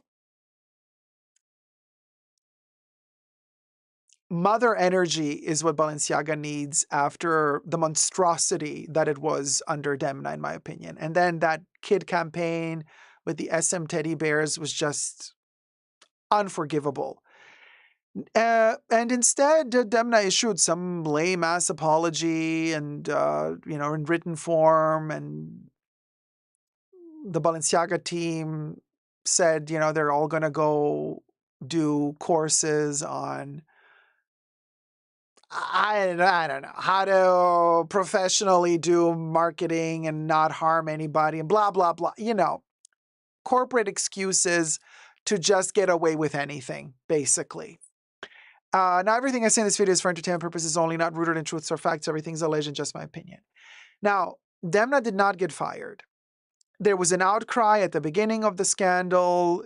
Some influencers were like, oh my God, we're not going to deal with Balenciaga anymore. Some stars also were like appalled. Even Kim Kardashian was appalled. But then, oh my God, in a blink of an eye, she forgot. And now, again, she's the face of Balenciaga. So everybody forgot, not me. And everybody sold their soul to the devil, basically, And I find it disgusting. Really, very disappointed by it. And Naomi Campbell, looking at you, girl. She just went the other day to Balenciaga to get fitted and try stuff on. And was like, she's like, I love the collection, love the show. I'm like, very disappointed, Naomi. I still love you to bits, but that was very disappointing. Anyway, so they don't fire Demna. They keep him around for another couple of years, and now finally he leaves. But he's not fired. They took him to take over another one of the brands that they own, and that's Gucci. So Demna takes over Gucci, leaves a hole behind, and I think to myself, well, who are they going to hire to take over Balenciaga? Who used to be at Gucci? Alessandro Michele. Alessandro Michele was the artistic director at Gucci. Now, a year or 2 years ago, his contract expired. They did not renew his contract at Gucci. He was let go. Shortly after that, Pierpaolo Piccioli at Valentino was let go from Valentino. Alessandro Michele took over the artistic direction of Valentino, and we've seen already a couple of shows designed by Alessandro Michele for Valentino, which just looks like a slightly more elevated version of what Alessandro Michele already did for Gucci. So we'll go. So Gucci didn't have an artistic director, and a couple of seasons were designed by the internal design team at Gucci without, giving an actual name of an artistic director to the collections until now. So the next collection is going to be designed by Demna at Gucci. But who's going to go to Balenciaga? Well, who's of the trifecta of these three Oompa Loompas, who's left without a job? You guessed it. Pierpaolo Piccioli. Pierpaolo Piccioli was let go or parted ways with Valentino a while ago. Now Pierpaolo Piccioli is going to go to Balenciaga. You see, they just keep changing around. It's the same demonic triangle. They shift them from one chair to the next.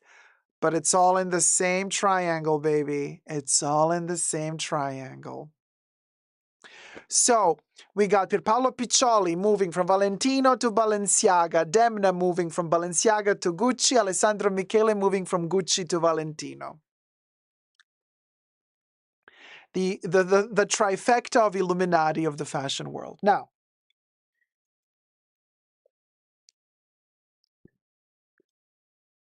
oh yeah, Sam, also Nicole Kidman shocked me as well, how much she's adoring the Balenciaga thing. Very disappointed in her as well. So my question now is, what are all those like fanboys going to do that loved Demna's Balenciaga, which was a monstrosity in my opinion? They would swear by it. They would idolize him, worship him. It was so ridiculous. And what are they going to do now? Now they're going to go and worship Gucci? Oh, that's going to be so tacky. Demna at Gucci, that's good. I mean, could you imagine all those people, all those kids who were worshiping that devil design, and then now they're going to go to Gucci to worship that devil design? Girl, no, absolutely not. And then they're not going to stick around, in my opinion, buying Balenciaga now that Pierpaolo Piccioli is going to take over. And Pierpaolo Piccioli, there he is, photo courtesy of Pierpaolo Piccioli's Instagram account. So Pierpaolo is going to go from Valentino to Balenciaga. Now, I do believe that Pierpaolo is going to be much better at delivering the heritage of Balenciaga back to Balenciaga. However, I believe that it's too late. Okay? Now, let me know your thoughts down below. I personally believe this is going to be a disaster. Not because he's not good. He's okay at what he does. He's an okay designer. But I think that Demna has scarred Balenciaga so much on so many levels, including, and let's not just forget about the scandal. But just think about the style, the aesthetic, the vibe, the mood. He has tarnished Balenciaga. He has turned it into this demonic thing in a bad way so heavily that you're either totally into that, and hence that's why you love Balenciaga under Demna, or if you don't get that same vibe and style continuously delivered to you, you will stop buying fully. He is not going to deliver the Demna, darkness, ugliness for Balenciaga. He's just not. He's not. He's going to do some Italian softness, some Italian shtick, and it's not going to be demonic enough for those crazy fans of Balenciaga to keep buying, but it's also not going to be new enough to get new customers in. What I think the company is hoping is that his fans, Pierpaolo Piccioli's fans, are going to follow him from Valentino over to Balenciaga. And I think they're hoping that his clientele is going to keep buying his designs for Balenciaga. But to be honest with you, I don't think this was a good move. I think they should have hired a woman. I keep repeating this. I don't think Balenciaga is going to do well under him. I don't think so. I think it's too late for Balenciaga now. I think Balenciaga should stop for 5 to 10 years. Just stop. Just don't release any more collections. And then revive the brand 5 to 10 years from now with a new female designer, start something brand new. Because like this, Demna was too powerful at Balenciaga as a style, as just his own. He marked that territory, okay? He lifted that paw and he marked that territory. So now it's going to be so hard to reinvent the narrative, the aesthetic narrative at Balenciaga, in my humble opinion. And I don't think he has it in him to do that because his signature style is not that strong. It's not as strong as Demna's. He did cute pink stuff at Valentino. Valentino's signature color is red. But Pierpaolo Piccioli kind of turned the signature color of Valentino into his hot pink. And while we have seen hot pink colors on the Balenciaga runway as well, I don't think he's going to make it all about the flashy hot pink at Balenciaga. He has to do something else.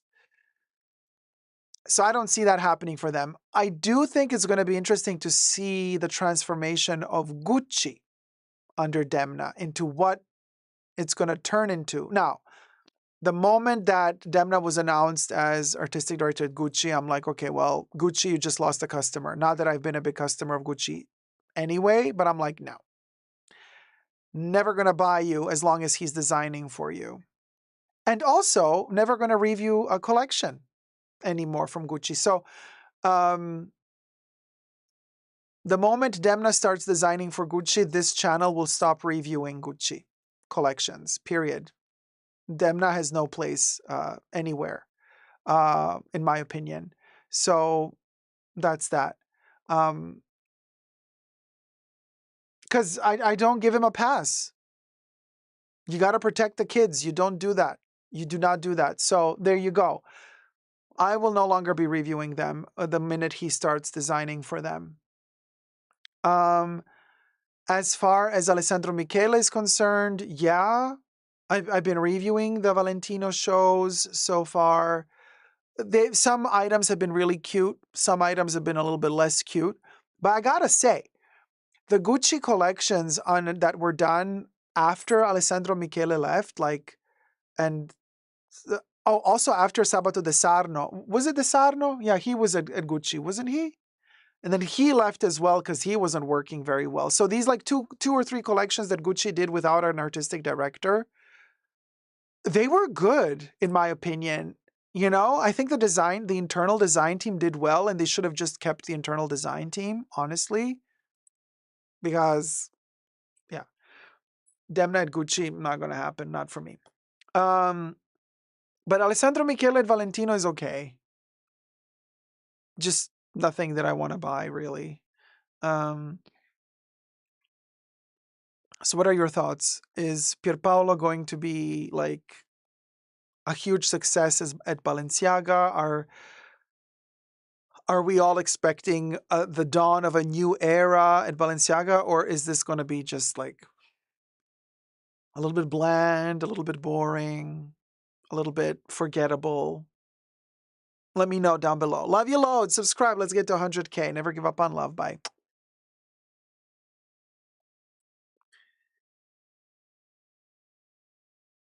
So, and um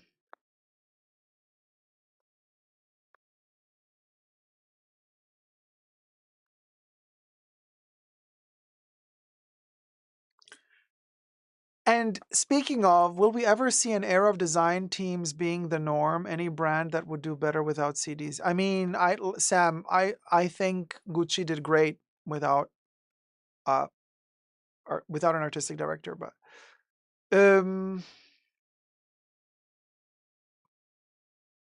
yeah, Danila, I agree with you. I think Pierpaolo is going to soften Balenciaga and bring it a little bit back to its heritage. I agree with you on that, but what I'm also thinking, is it too late for that now? But speaking of Gucci, so we're going to review our last Gucci review. We're going to do it right now. We're going to review the Gucci Cruise collection, which was designed by the internal Gucci team, design team, and it is the last collection that's going to be designed by the internal team. Gradraccio tipped $25. Just a small token of appreciation for all your hard work. Thank you so much, sweetie. Wait, how do I spell? Gradraccio. Okay, so the color. I have to find the color. Here, should we do the blue? Yeah, okay. I got the color,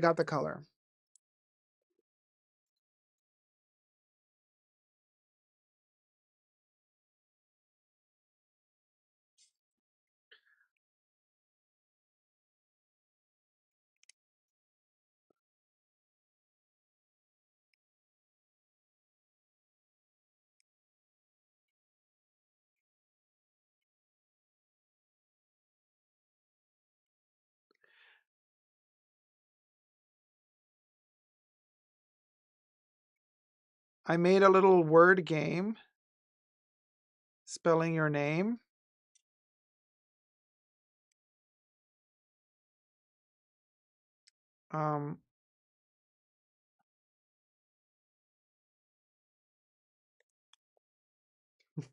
You're right here. Gradraccio. There you go. And as you can see, we're getting close to completing the camellia with the 3 shades of purple. There's a couple of petals left. I see 1, 2, 3, 4, 5, 6. I think 6 petals left.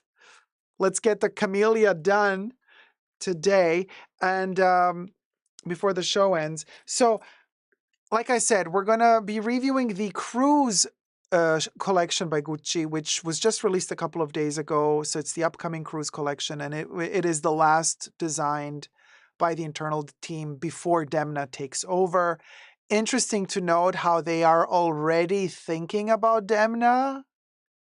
So some of the pieces look like they're kind of trying to fade into a Demna-esque style, which was very weird for me to see. Like they're thinking, this is how Demna would do Balenciaga, so we're going to do Gucci that way to welcome him. I found it quite gross. But anyway, so let's do the Gucci Cruise collection. The last Gucci show we're going to review.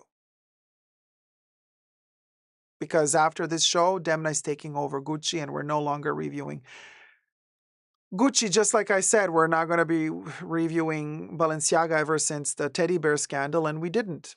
So the video is taken from the Gucci YouTube channel, falls under fair use. I have just changed the music to copyright-free music.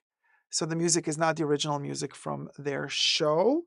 Nevertheless, we'll go. Let's watch. Will the models stomp, says Debbie? Just like at Balenciaga, could you imagine?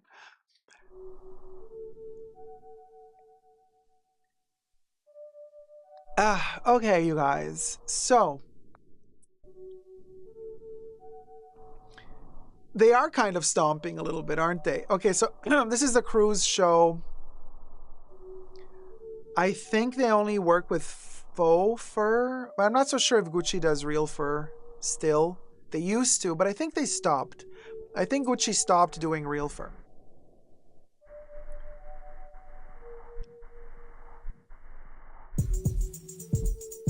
Oh, was that Jeff Goldblum? Was that Jeff Goldblum in the first row? Okay. So there's a little bit of like Alessandro Michele there, but then there's also, with the sunglasses, a little bit of Tom Ford. But then there's also, the silhouette is a little bit Demna, is a little bit Balenciaga as well. Now, this is the internal design team. So obviously, they're trying to combine different aesthetics. They're trying to pull stuff out of the archives, right? As well as try to envision the future. I kind of like this jacket with the gold.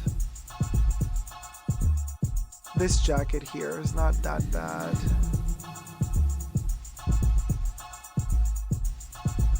I don't know why I'm also getting Victoria Beckham vibes. Yeah, those sunglasses are hideous. I don't think they look good on almost anybody. It was Jeff Goldblum, says Johnny. Okay, it was Jeff in the front row. That bag, Claire's. Oh, the stripy jacket looks cute. That looked like Vivienne Westwood piece. The belt, the buckle, the shoes. Yeah, you see how this is like already, it's going into that, the future of Demna vibes. Don't you guys agree that it has a little bit of a Demna vibe to it? Also how they're holding the bags, making them hang like they're sacks of trash. The jacket is beautiful, classic. Love the ruffled shirt. I always love a ruffled shirt, so it doesn't have to be Gucci though. It can be a no brand, as long as it's a nice ruffle.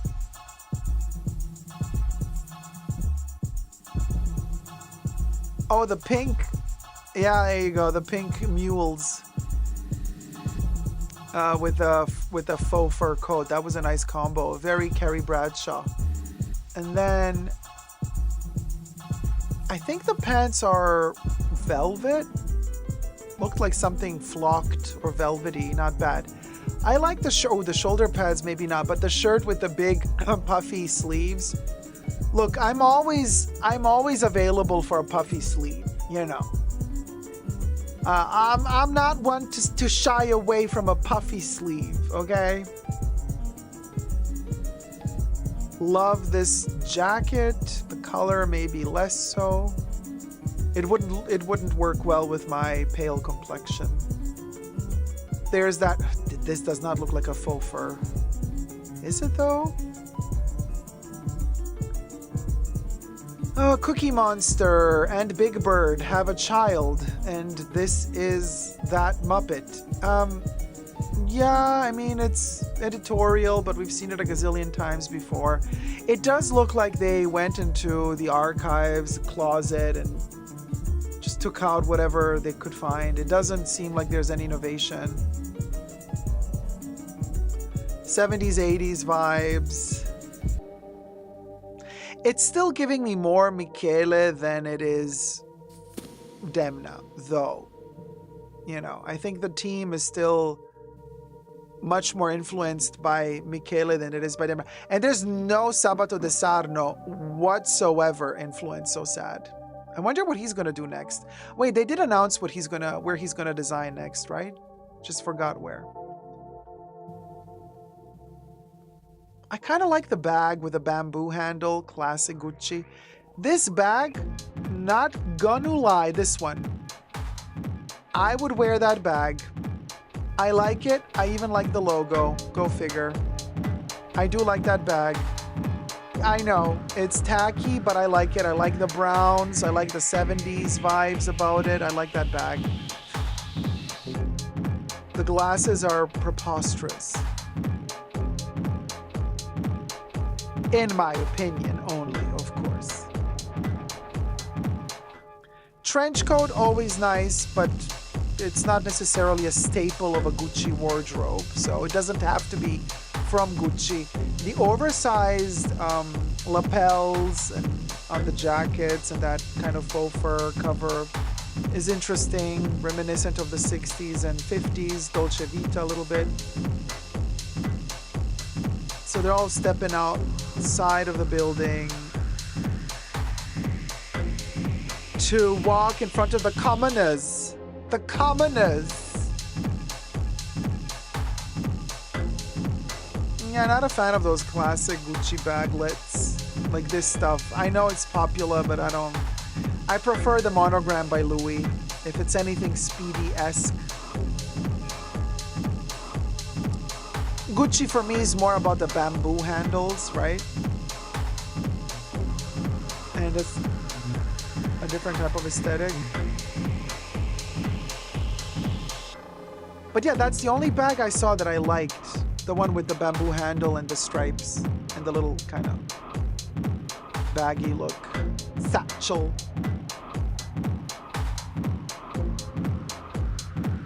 And here's the sad thing, you guys. I'm already bored. Now, granted, this is a cruise collection, so it's kind of like an in-between. You don't have to put as much attention to detail into it. You know, the cruise collections are kind of like not the dominant seasonal collections, but still, some brands turn their cruise collections into whimsical, fun moments. Chanel was famous for doing that under Karl Lagerfeld. The cruise collections always had a whimsy to them, which made them fun, playful, different, you know. Here, it's more like, okay, this is an in-between collection. We're not gonna put too much work into it. Oh, I love this coat. Cruella de Vil, baby. Love it. Ermelino. Very royal. Noblesse. The noblesse. And I love this dress. Love it.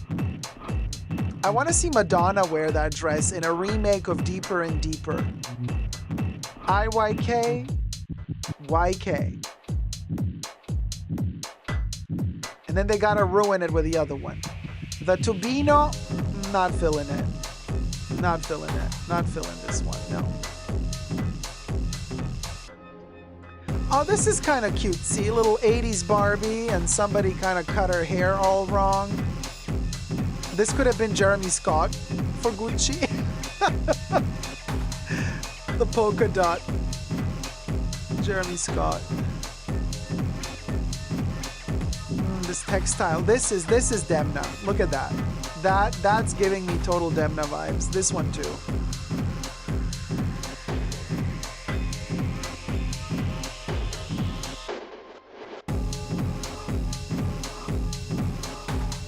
This could be Demna, but also could be Alessandro Michele.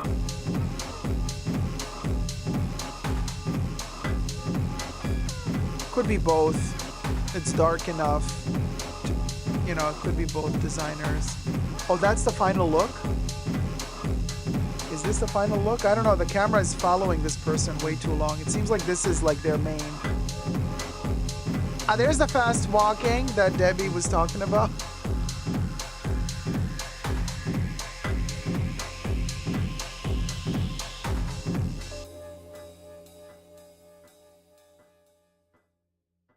These poor people that are like sitting in threes, like in the middle of this little piazza, just like lost. From time to time a model passes by. It looks so sad and empty and depressing. Yeah, I don't know. That ruffled shirt maybe doesn't look that good after all when you see it in the normal daylight. They tried to make the streets all wet to make it look cinematographic, but they made them wet too soon. So the streets dried up before they started filming. Which, yeah, they missed the moment. because, you know, in movies, you usually make the streets all wet because they reflect lights better, and it's very, in cinema, you use that a lot. Yeah, that's my bag. I love, not this one, not that one. When are they going to cut back to it?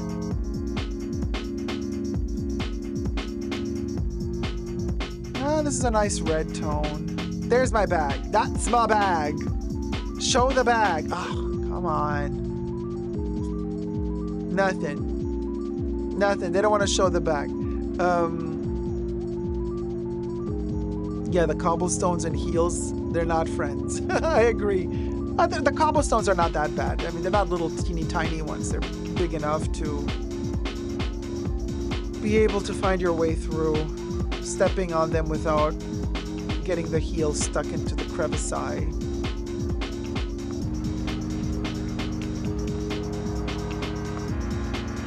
There were no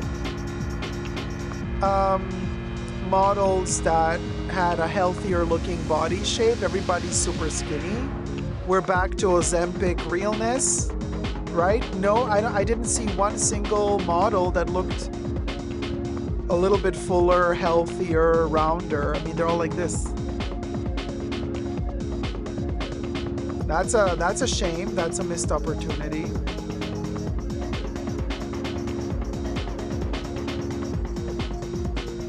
Yeah, I'm so sick and tired of these eyewear sunglasses that giving 70s vibe. I love the coat.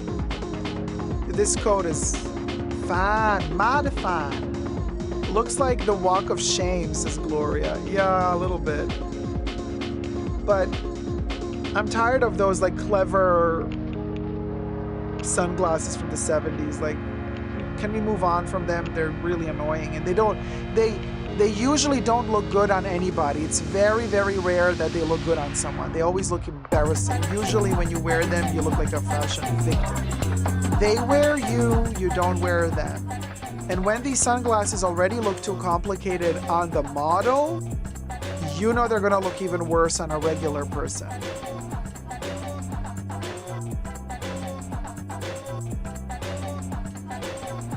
What is this scattered area I'm dying, says May.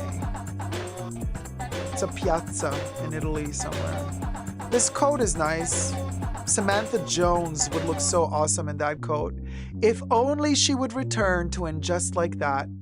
I would love to see Kim Cattrall wearing the Cruella de Vil coat. This one too. There's my bag. There's my bag.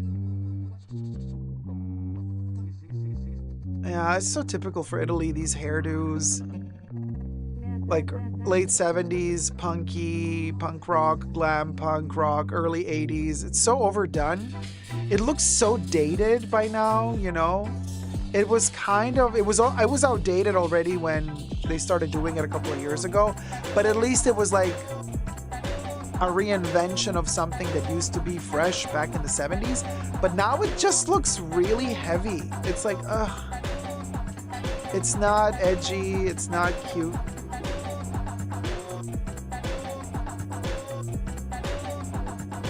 The whole nice tree. Lovely tree. Okay. What I want to say, the last model looked like they came from Rocky Horror Picture Show. Which I guess that's the vibe in general. I don't know. Meh. What do you guys think? I'm kind of sad that this was the last Gucci show that we're going to review until Demna is gone from Gucci, right? I better get that bag. That's my last chance at getting a Gucci bag before you know who takes over.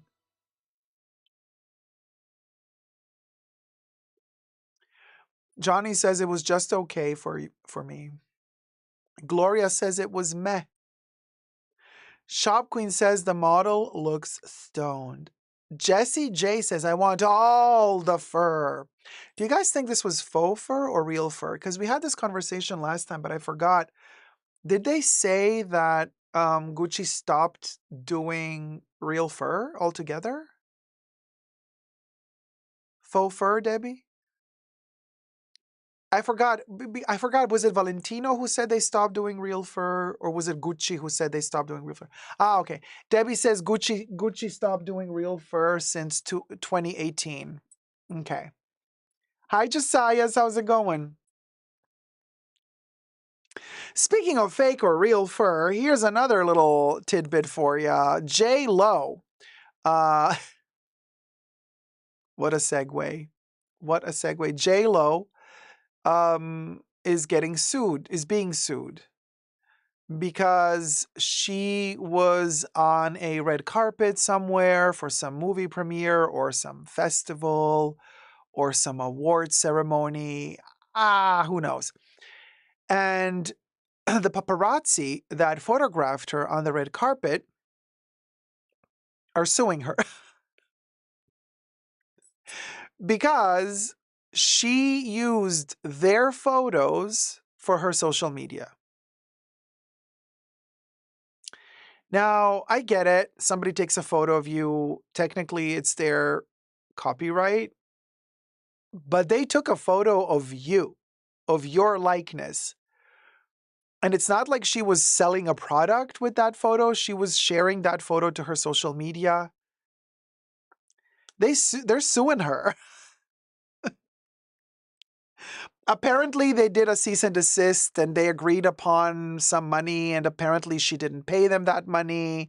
And now, apparently, they're moving on to court because they want their money. It's so sad. It's so sad. When I was in Cannes, you have to buy your own paparazzi pictures, but you don't buy them to use them. You buy them printed out. You don't buy the rights to post them. That costs extra money. Like there's different prices that you have to pay for them to give you one with the Cannes frame has a certain price. The size has a certain price. To use the photos for social media has a certain price. There are literal tents at Cannes, at the Cannes Film Festival. There are literal tents where they hang all the photos and you can find yourself and buy it from them. Your photo might be hanging right next to Leonardo DiCaprio's photo, when you're at the Cannes Film Festival, because they don't know who's up and coming, who might be the next new famous actor or actress. So they photograph everybody in the hopes that they're going to get something. So,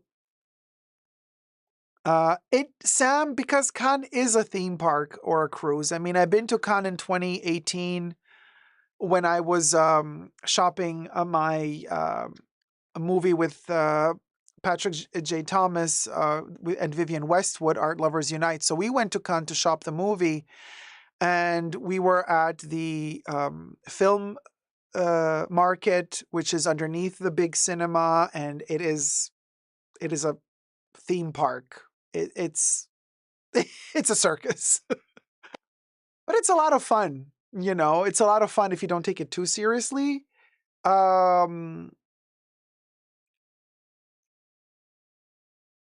CEO. It sounds like a photo you get after riding a Disneyland ride or a Universal Studios ride. In my case, yeah. So anyway, Sean says looks kind of depressing and pretentious. If you are there for business, then no. Cannes is the biggest film festival in the world. Still to this date, Cannes is important for the film industry. Big money is made there. Movies are sold worldwide. There's a whole film industry and film market going on. And you need accreditation and passes as a producer or director to go into that space and try to sell your movie and find distribution for your movie, whether it be distribution through cinemas or DVDs, Blu-rays, what have you. It is a very important market for film. The marché du film in Cannes is very, very big, very important. So it's not pretentious. It is actually the biggest film market in the world. So it's not pretentious. It really is. The biggest money is there. However, if you are not a part of that industry, but you want to wiggle your way in, that appears pretentious. Those people that act like I'm important, but they're not important, or like, act like, don't, no photos, no photos, but nobody knows who they are. They are pretentious. And there are always those weird actors. By actors, I don't mean actual film actors, but people who act on the red carpet like they're more important than they are. That's pretentious, for sure. And that happens a lot at every film festival. You're going to have these like fakers at every film festival. You have those. And that is pretentious. But for the most part, like the Cannes Film Festival is a big industry, business, fair, okay, market, where you go to sell and buy and money circulates. You just have to have the right product at the right time, and you have to have the right people pushing your product, because it's difficult for a person who is very artistic, like an artist. Usually artists are really bad at selling themselves. So if you have a really good product, you can be a little bit ashamed, embarrassed to like push it as if it was not your product. So it's always important to have somebody who is really good at public relations, or to hire some manager, or to hire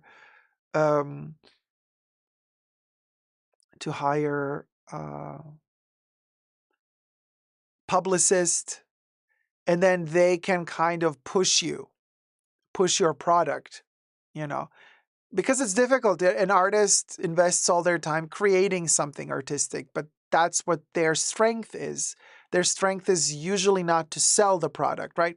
Sean says, I was talking about the show, the Gucci show, not Cannes, sorry. Oh, okay, gotcha, Sean. Okay, thanks for the clarification.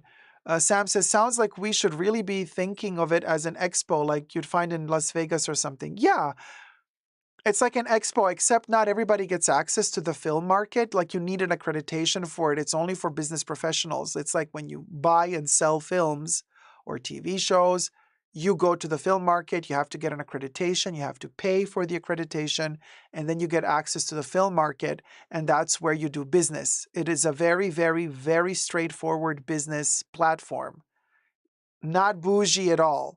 You have these stands, little houses, one next to each other, people on the phone rushing, buying, showing posters of movies, trying to sell ideas.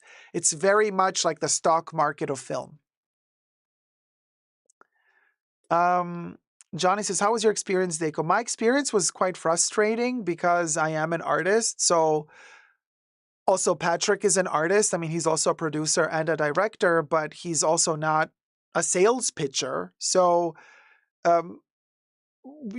for us to be there was a little bit complicated because you're the actual talent in the movie. In my case, I'm literally in the movie. So for me to sell the movie as well is very bizarre because they also look at you and they're like, wait, hold on a minute. You're in the poster of the movie. You're acting in the movie. Yes, I am. But you're also selling the movie? Yes, I am. And then they go, this is sus. So for me, it was a little bit tricky to navigate the waters of being the talent, but also being the producer, the co-director of the movie. I think the situation would have been much better if we had a representation, like somebody who's not on camera, who's specialized in actually selling the movie. Like if they were responsible for getting contacts with all of the different production or distribution houses or cinemas, because also cinemas are at the film festival. Not just companies that buy your movie to then put it out on DVD or Blu-ray or whatever. Also cinemas and also film festivals. Other film festivals also come to the Cannes Film Festival. That's how big the Cannes Film Festival is. So you have really big, big, big representations of all the film festivals of the world. They all come to the Cannes Film Festival. And even if your movie is not being shown in the official program of the Cannes Film Festival, you still take your movie to the Cannes Film Festival to the film market. And that's where also all of these film festivals are looking for all the new movies that are coming out. So sometimes they meet up with you, like some film festivals have sessions and you can book an appointment, and then they have round tables, and then everybody pitches an idea, and then the film festival says, we sat down with a few film festivals during the Cannes Film Festival. And then they talk to you, you show them your trailer, you always have your tablet with you or your computer, you show the trailer, they put headphones on, you get a minute, and then they hear it, yeah, okay, what's it about? Okay, yes, no, moving on. And it's like, it's so intense, it's so fast, and very scary because the film industry, unfortunately, also has a lot of bad players in it. A lot of people want to steal your money. A lot of people want you to sign off on very, very bad contracts, and where they end up taking all your money. So for us, it was the first time at the film festival in the capacity of actual producers and not just actors. Because Patrick has been to the Cannes Film Festival many times, also as an actor, because he's also in movies that have, also been on the Cannes film market, that have also been sold through the Cannes film market. This is years before we did Art Lovers Unite. So Patrick knows the Cannes Film Festival in and out. He knows exactly how it works. But this was his first time being an actual producer director, trying to pitch the sale. Oh, thank you, Linda. Dacob, you look very elegant and dapper today. Thank you. Well, I mean, usually I have a white shirt, which is a little bit more elegant, but this is pink today. Pink with a lot of little other dots of pastel colors, like little pulled threads. No, Sean, Vivian did not come to Cannes with us. Vivian never liked to travel. Cannes would not have been a place she would have enjoyed. Not that I know of. Maybe she would have, but not in this capacity of trying to sell a movie. I think Vivian maybe would have gone if the movie played at the Cannes Film Festival and had its world premiere at the Cannes Film Festival with the red carpet. Maybe then she would have come, but the movie was not playing at Cannes. The movie was being shopped at Cannes. So, hi, Deborah C. Yes, it's alive and it's live. So I don't know, like, it was really difficult to navigate those waters of, a lot of distributors, they're very, very shady because, I mean, this is very technical, but a lot of them will pitch, they will see your movie and they say, okay, we like your movie. Yeah, we will distribute your movie, or we will be the distributor for your movie also for other festivals before we finally publish it on Blu-ray DVD. But we will manage your movie. We will go from festival to festival at the different markets of the festivals, and we will pitch your movie further to other places. They charge for all of that, right? And the problem is, this is where they get you. They will charge for everything they do. They can even lie to you. They can say, oh, we printed posters for your movie. And we printed 10 posters, cost us $500 or $1,000. But the movie at this festival didn't sell, so this is $500 you owe us. And you're like, where are those posters? Well, we threw them away after the film festival. So it's very, very tricky. They can start calculating expenses that they had to incur to represent your movie. So they deduct all of that from the earnings that you end up with. So most of the time, if you signed a bad deal with these people, you will end up at zero. You will not earn anything. And if they're really, really sleazy, they'll come after you asking you for money. after they have represented you. So, I mean, it's a mess. So Patrick and I decided to do this distribution ourselves, which is why it's taking so long, because the industry does not like newcomers. Okay? The industry wants to be in charge of the industry, and they want to be the players playing the game. They don't like new players playing the game. So if you want to distribute something yourself, many doors are closed because a lot of the places open their doors to people they already know, to the distributors, managers they already know. They only work with them. They're in cahoots with them. So you can't just come in. You can't just knock on the doors of Netflix and say, look, I have a movie I would like you to show on Netflix. That's not how it, you don't have access to any Netflix representatives because the Netflix representatives only talk to a select few companies or distributors or managers that are in touch with Netflix. They're the intermediaries and they suck up your money. And without them, you don't get access to Netflix. It's a very, very, very big business, very complicated business. So I know for you guys, when Art Lovers Unite first came out in a couple cinemas and everybody was like, when is it coming out on DVD? Why can't I see it? Why can't I download it? Why can't I da-da-da-da-da? And you were like upset, like, why is this taking so long? It's taking so long because we are very cautious because we don't want to get ripped off. And we don't want somebody to make us sign some nasty paper that gives them like full rights over distribution and handling of the movie. So it's going to take the time it takes because we're doing it the healthy way. And the healthy way, unfortunately, takes much more time than if you were going to go the unhealthy route and get stuff done quickly. So, a lot of snakes and not so many ladders. That's right, Sam. Yeah. Yeah. Have you been to many A-lister events like fashion weeks, other festivals, anything like the Oscars? And if so, what was the most disappointing? Um, the most disappointing, all of them have been disappointing. Honestly, I've been to a few. None of these, the ceremony events, well, fashion weeks are different from award ceremonies. Um,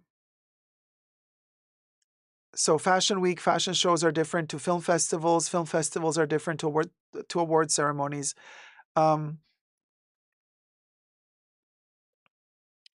I have always been to all of these. I've been to fashion weeks. I've been to film festivals. I've been to award ceremonies.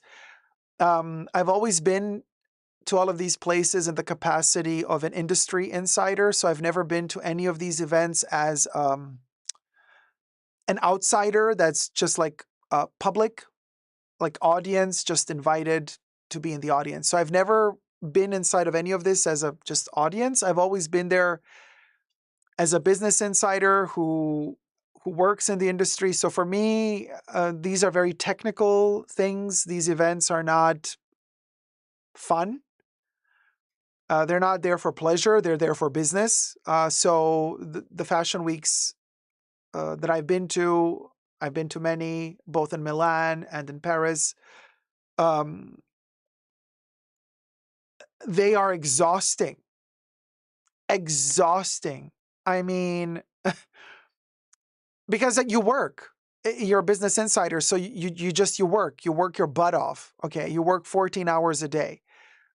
In the showrooms, organizing the fashion show, or whether it be walking with clients around or working in the showrooms, selling in the showrooms. I mean, you're exhausted. It's not fun at all. Film festivals, I've been mostly to film festivals as a content creator.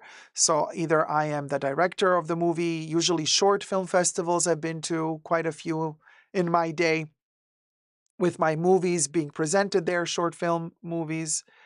When you are invited as a director, yeah, it's nice. You get a pass to everywhere. They give you food. You get a hotel, or you sleep with the organizers. Not like that. They just give you a room in their house if they're trying to save on money. It depends if the festival has money or not.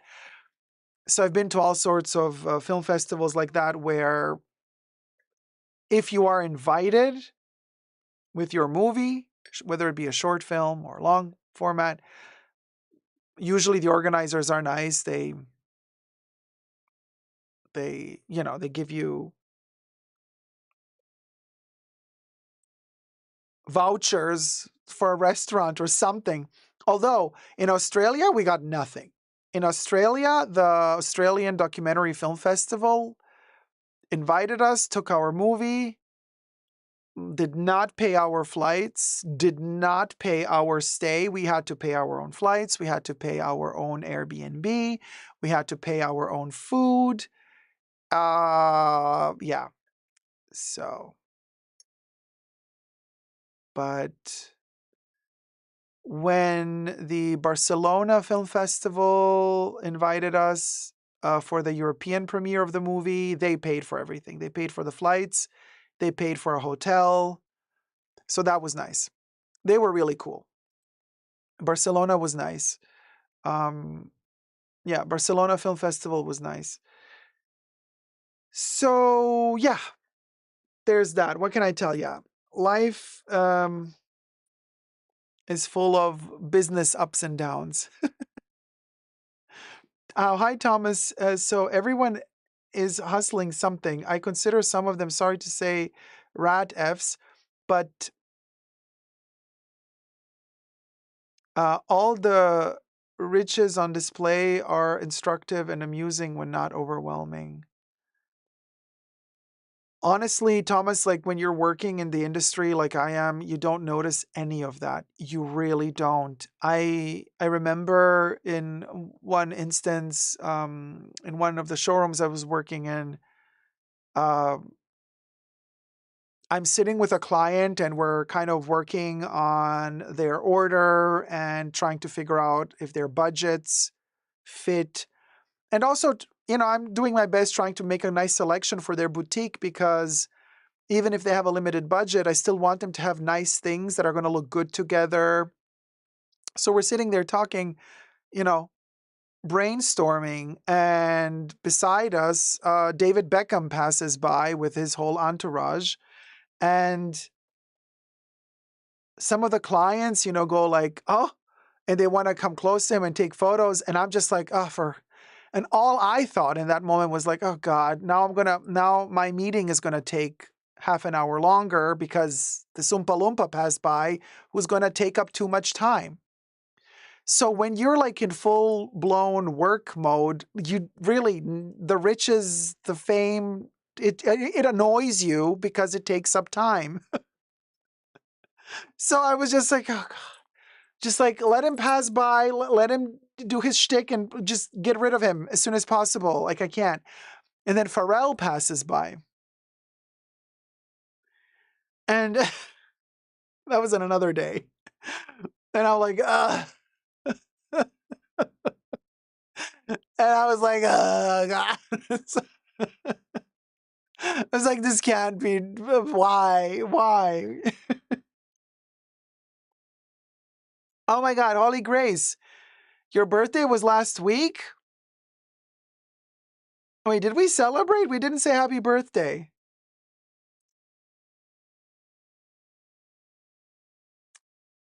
Did we say happy birthday, Holly?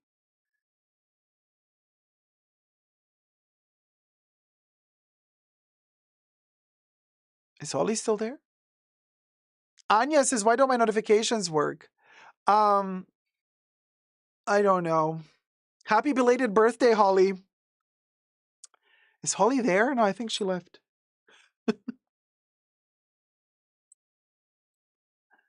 Sam says, I work in tourism and get to stay in nice hotels and go to nice places to eat. It's same thing. People think it's amazing to get nice hotels, etc., but honestly, you don't take it in. Well, no, you don't take it in. It's very, very fast paced. you go in, you do what you got to do, and you got to fly out. There's no like time to be like, oh, I'm going to stay 2 days longer and just soak in the beautiful city. No, none of that. None of that. Um, None of that. No.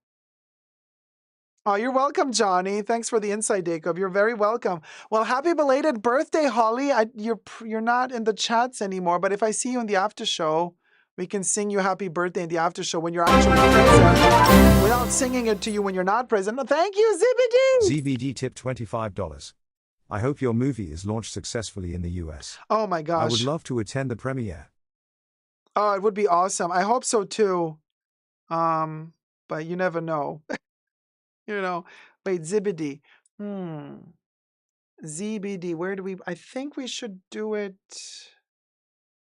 on this one. So we need the middle color. Yeah.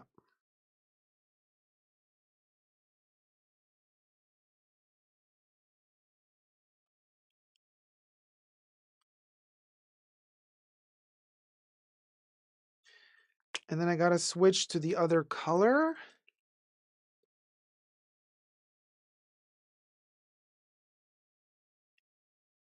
And then ZB. And then we got to switch to the other color again.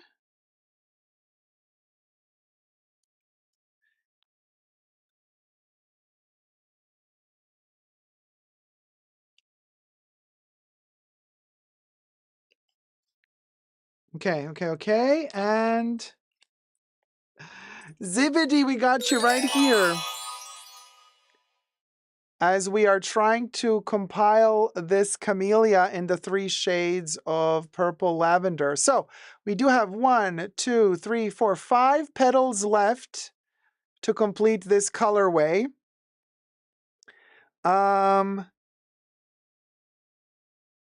Latoya says, I remember some video you showed before about Galliano. I thought you showed a clip of your movie then.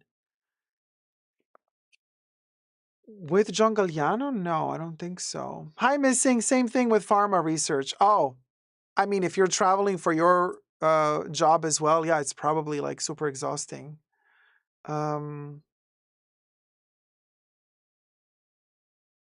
Yeah, Shaban, it's a very different mindset to be there to tour or to work. Yeah. Well, anyway, you guys, I hope you enjoyed the show today because we have an after show coming.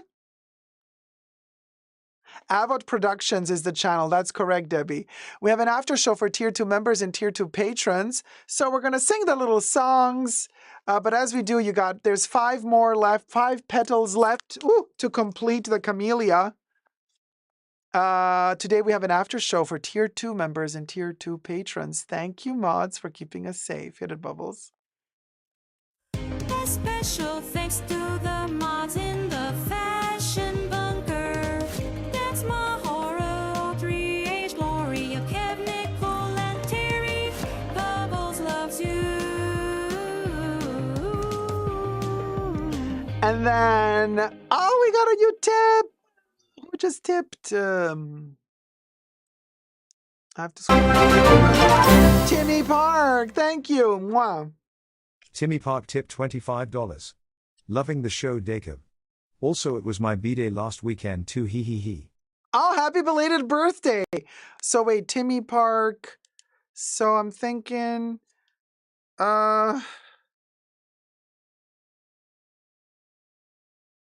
okay, since it was your birthday, you get the center of the camellia, baby. Wait, Timmy Park, double M or 1M? Double M? Let's scroll up the chats just quickly. More. There. Double M.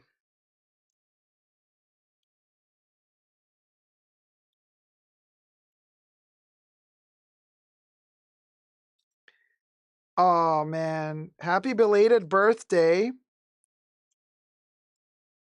I am...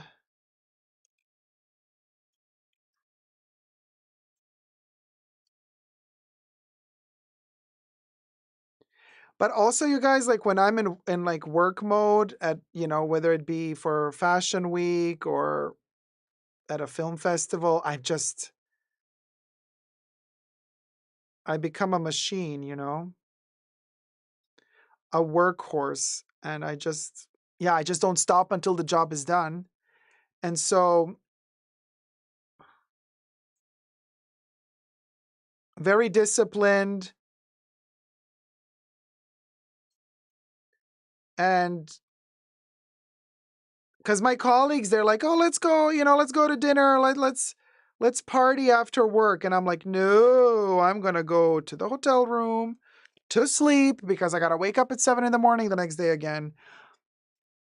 Timmy Park in the Senna with a heart. Happy birthday to you. Happy birthday to you. Happy birthday, I'm living Ferret. Happy birthday to you.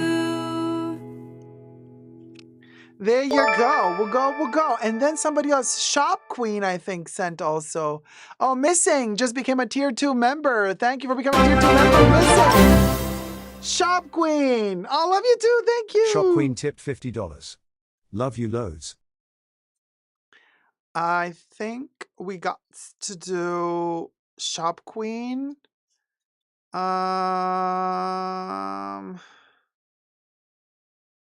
Blue and purple. How does this work? Yeah. So you're gonna get 2 petals because we have really teeny tiny petals. So hold on. So shop, and then this one's gonna shift into purple, I think.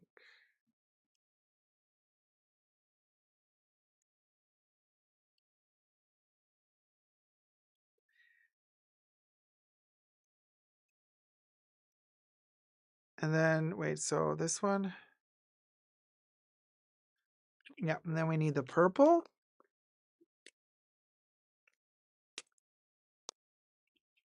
Oh, my birthday, 30th of June.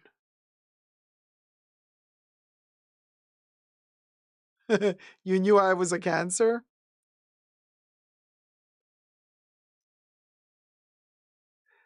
Oh my God, in the after show, we're also going to spill the beans on another content creator who came for me again.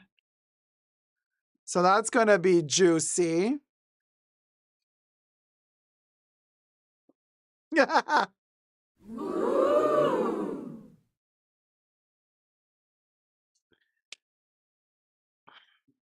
Shop Queen, you got the 2 petals. Shop Queen. There you are, right there.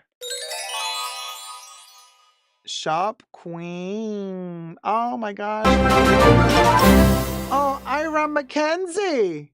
Thank you so much. Aaron Mackenzie 9,501 tipped $5. Wait, I'm going to have to do Thank you for being you, Dacob. Yay Okay. for the lavender camellia. Ooh, it's going to be difficult. So let's just do Aira. Because it doesn't fit.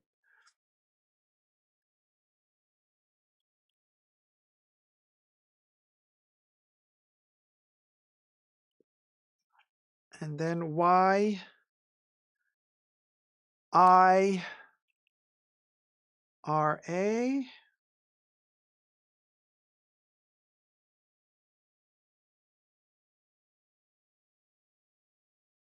R, A. Perfect.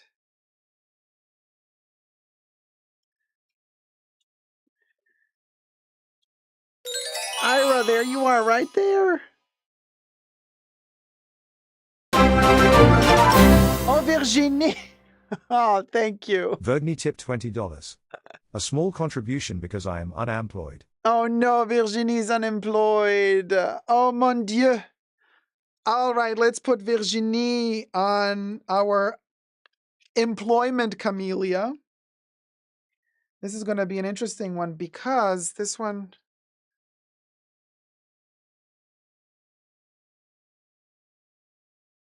Virginie Viard.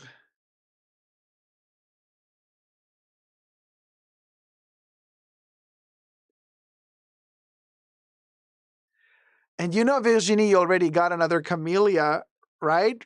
Back in June of 2024, when you left Chanel, we made one in your honor. So this is technically the second one because you are our queen, Virginie.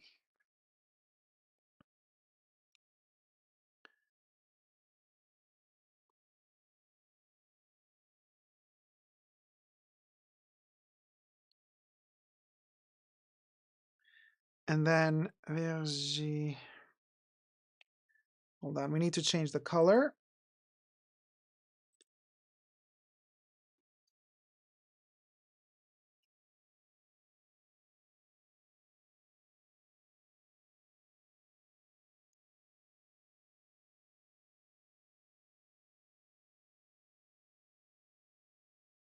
Ooh, child, that was difficult.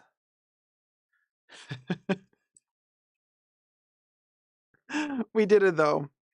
You're right here, Virginie. Virginie.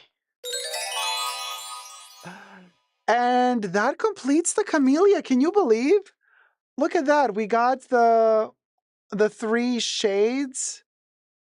So I just need to fill out, like, let's say, whatever spot is left a little bit empty. Like we can add another heart here and another heart here. And then can add another heart here. Just to make it a little bit more colorful. And then thinking, oh, there can be another heart here and a different color. Perfect. Oh, here's another heart.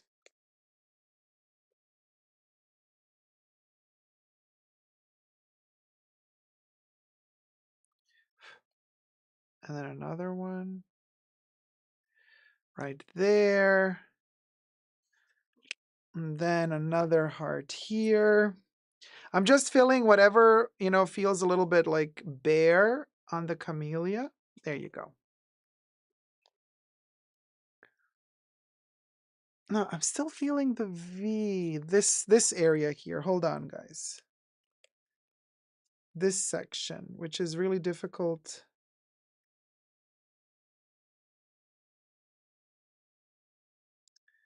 to fill out, but we can do it. Okay. Much better. Look at that. Ah, isn't it gorgeous? And we have the kind of lavender, purple, and dark purple.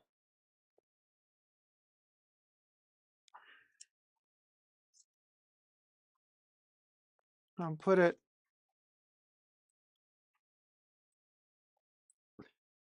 one here.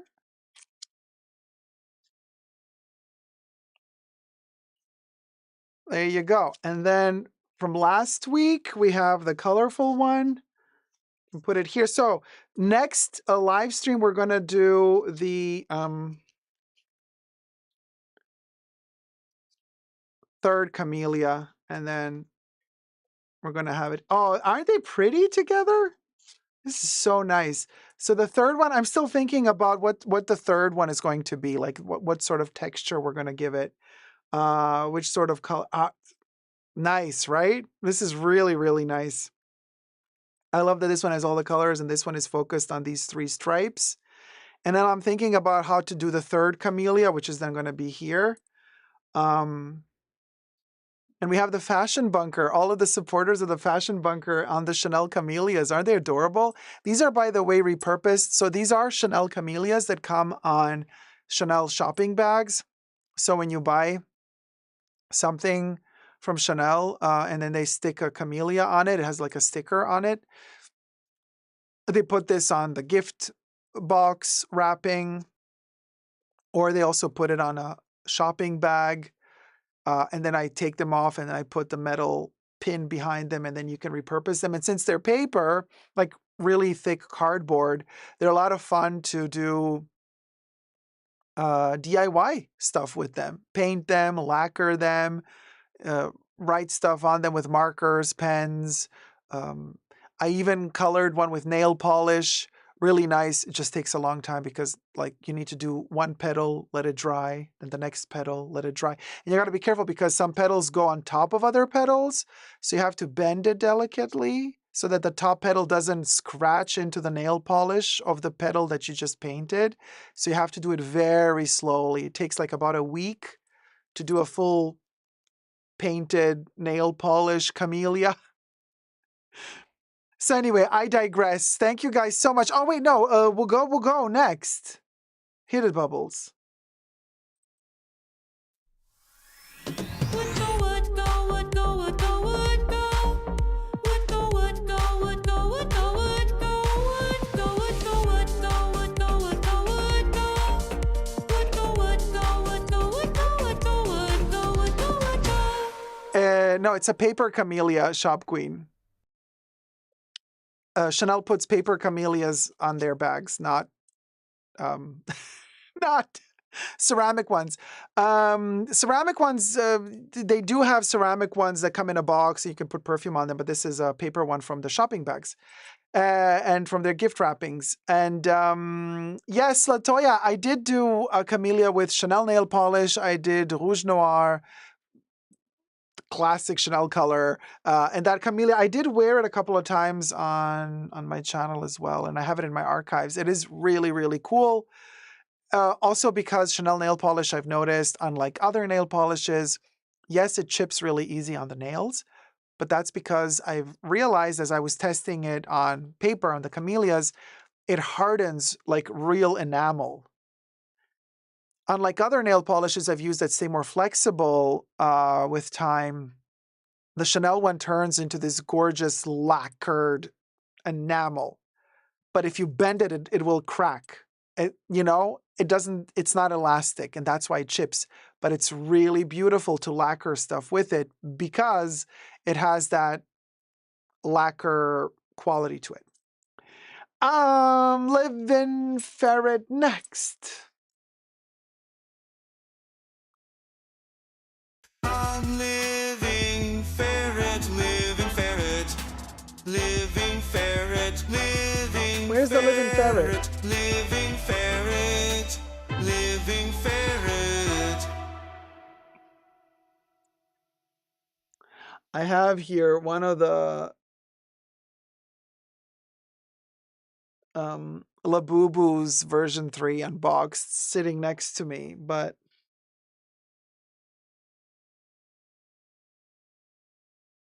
I can show it to you because I'm going to unbox them, but I can show you one because we're going to unbox all of them. So this one you're going to see. Is it a secret one or not? I'm going to show you a regular one, but